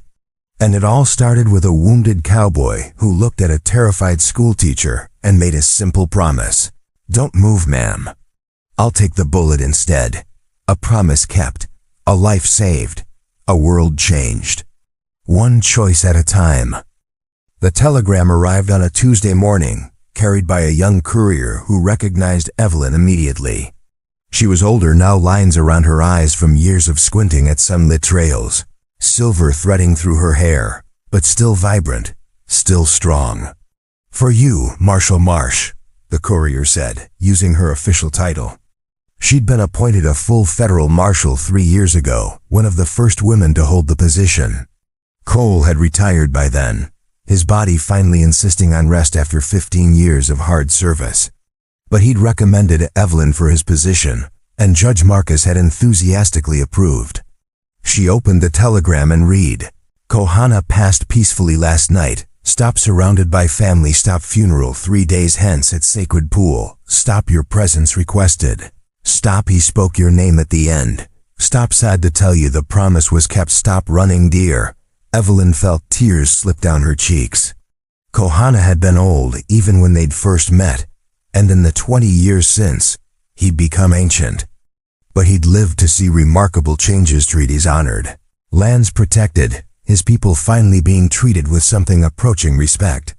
He'd lived to see his nephew running deer become a tribal leader who worked with the federal government to ensure fair treatment for the Apache. He'd lived to see justice, however imperfect, finally reach his people. She found Cole at his small ranch outside Santa Fe, where he spent his days training horses and writing his memoirs. He looked up from his desk when she entered, saw her face, and knew immediately. "Kohana?" he asked quietly. She nodded, handing him the telegram. Cole read it, closed his eyes briefly, then said, "We should go. Both of us, we owe him that much and more." 3 days later, they stood at the Sacred Pool where it had all changed so many years ago. Nahilzi was long gone, having passed into legend, but the pool remained still clear, still holding its ancient magic. Running Deer greeted them with traditional ceremony, then embraced them as friends. He was a man now, in his mid-20s, strong and wise beyond his years. The boy who'd sat in Evelyn's classroom had grown into a leader who bridged two worlds. "Uncle spoke of you often in his final days," Running Deer told them. "He said you proved that honor exists in all people, regardless of the color of their skin. He said you showed him that one person's choice to stand for what is right can change the course of history." "He showed us the same," Cole replied. "Without his mercy, without his help, none of what followed would have been possible." The funeral was beautiful Apache traditions blended with the respect of federal officials who'd come to pay their respects. Judge Marcus was there, ancient now but still sharp. Lieutenant Hawthorne, now a general, had made the journey from Washington. Even Augusta Dutton had come, having rebuilt her life into something meaningful and purposeful. As they committed Kohana's body to the earth in the traditional way, Evelyn thought about the chain of choices that had led to this moment. Cole choosing to protect a stranger, Kohana choosing mercy, Lieutenant Hawthorne choosing truth, Augusta choosing courage, Running Deer choosing to build bridges instead of walls. One choice at a time, the world had changed, not completely, not perfectly. There was still injustice, still prejudice, still violence. But there was also more hope than there had been. More understanding. More willingness to see beyond differences to the common humanity beneath. After the ceremony, as the sun set over the Sacred Pool, Running Deer approached Cole and Evelyn one last time. "Uncle left something for you," he said, handing Cole a leather pouch. "He said you would know what to do with it." Cole opened the pouch and found a single eagle feather, the highest honor an Apache warrior could give. Attached to it was a note in careful English. for the man who kept his promise, for the woman who found her courage. May your choices continue to echo through time, inspiring others to stand when standing matters most. The wheel turns, the world changes. And it changes because of people like you. Kohana Cole's hand trembled as he held the feather. Evelyn stood beside him, her hand on his shoulder, both of them crying openly now. He was right, Evelyn said softly. About everything. About mercy, about courage, about the power of individual choices. Yeah, Cole agreed. He was. They stood there as darkness fell. Two old friends who'd started as strangers, united by a single moment of choice that had rippled through decades, changing lives and shaping history. Behind them, the sacred pool reflected stars that had witnessed everything, the fear and the courage, the violence and the mercy, the beginning and the middle, and now, finally, the proper end to this chapter of their story. But not the end of the story itself. Because somewhere, in a classroom in Santa Fe, a young teacher was telling her students about a cowboy who'd stepped in front of a bullet, about an Apache war chief who'd chosen mercy, about a schoolteacher who'd found courage she didn't know she had. And those students would grow up making their own choices, taking their own stands, protecting their own strangers when the moment demanded it. The wheel would keep turning. The story would keep spreading. The promise would keep being kept, one person at a time. One choice at a time. One bullet taken, one life protected, one moment of courage that echoed into eternity. This was the legacy of Cole Riker and Evelyn Marsh. This was the gift of Kohana and Nahilze. This was the lesson that would never die. That courage is a choice. That mercy matters. That standing in front of someone and saying, "I'll take the bullet instead," isn't just about that one moment. It is about every moment that follows, every life that's touched, every person who's inspired to make the same choice when their moment comes. And in a world that desperately needs such choices, such courage, such willingness to stand, that makes all the difference. Thanks for watching this story till the end. Comment below and tell me where you're watching from. And before you go, check out these other amazing Western stories waiting for you next. Subscribe, like, and I'll see you on the next ride.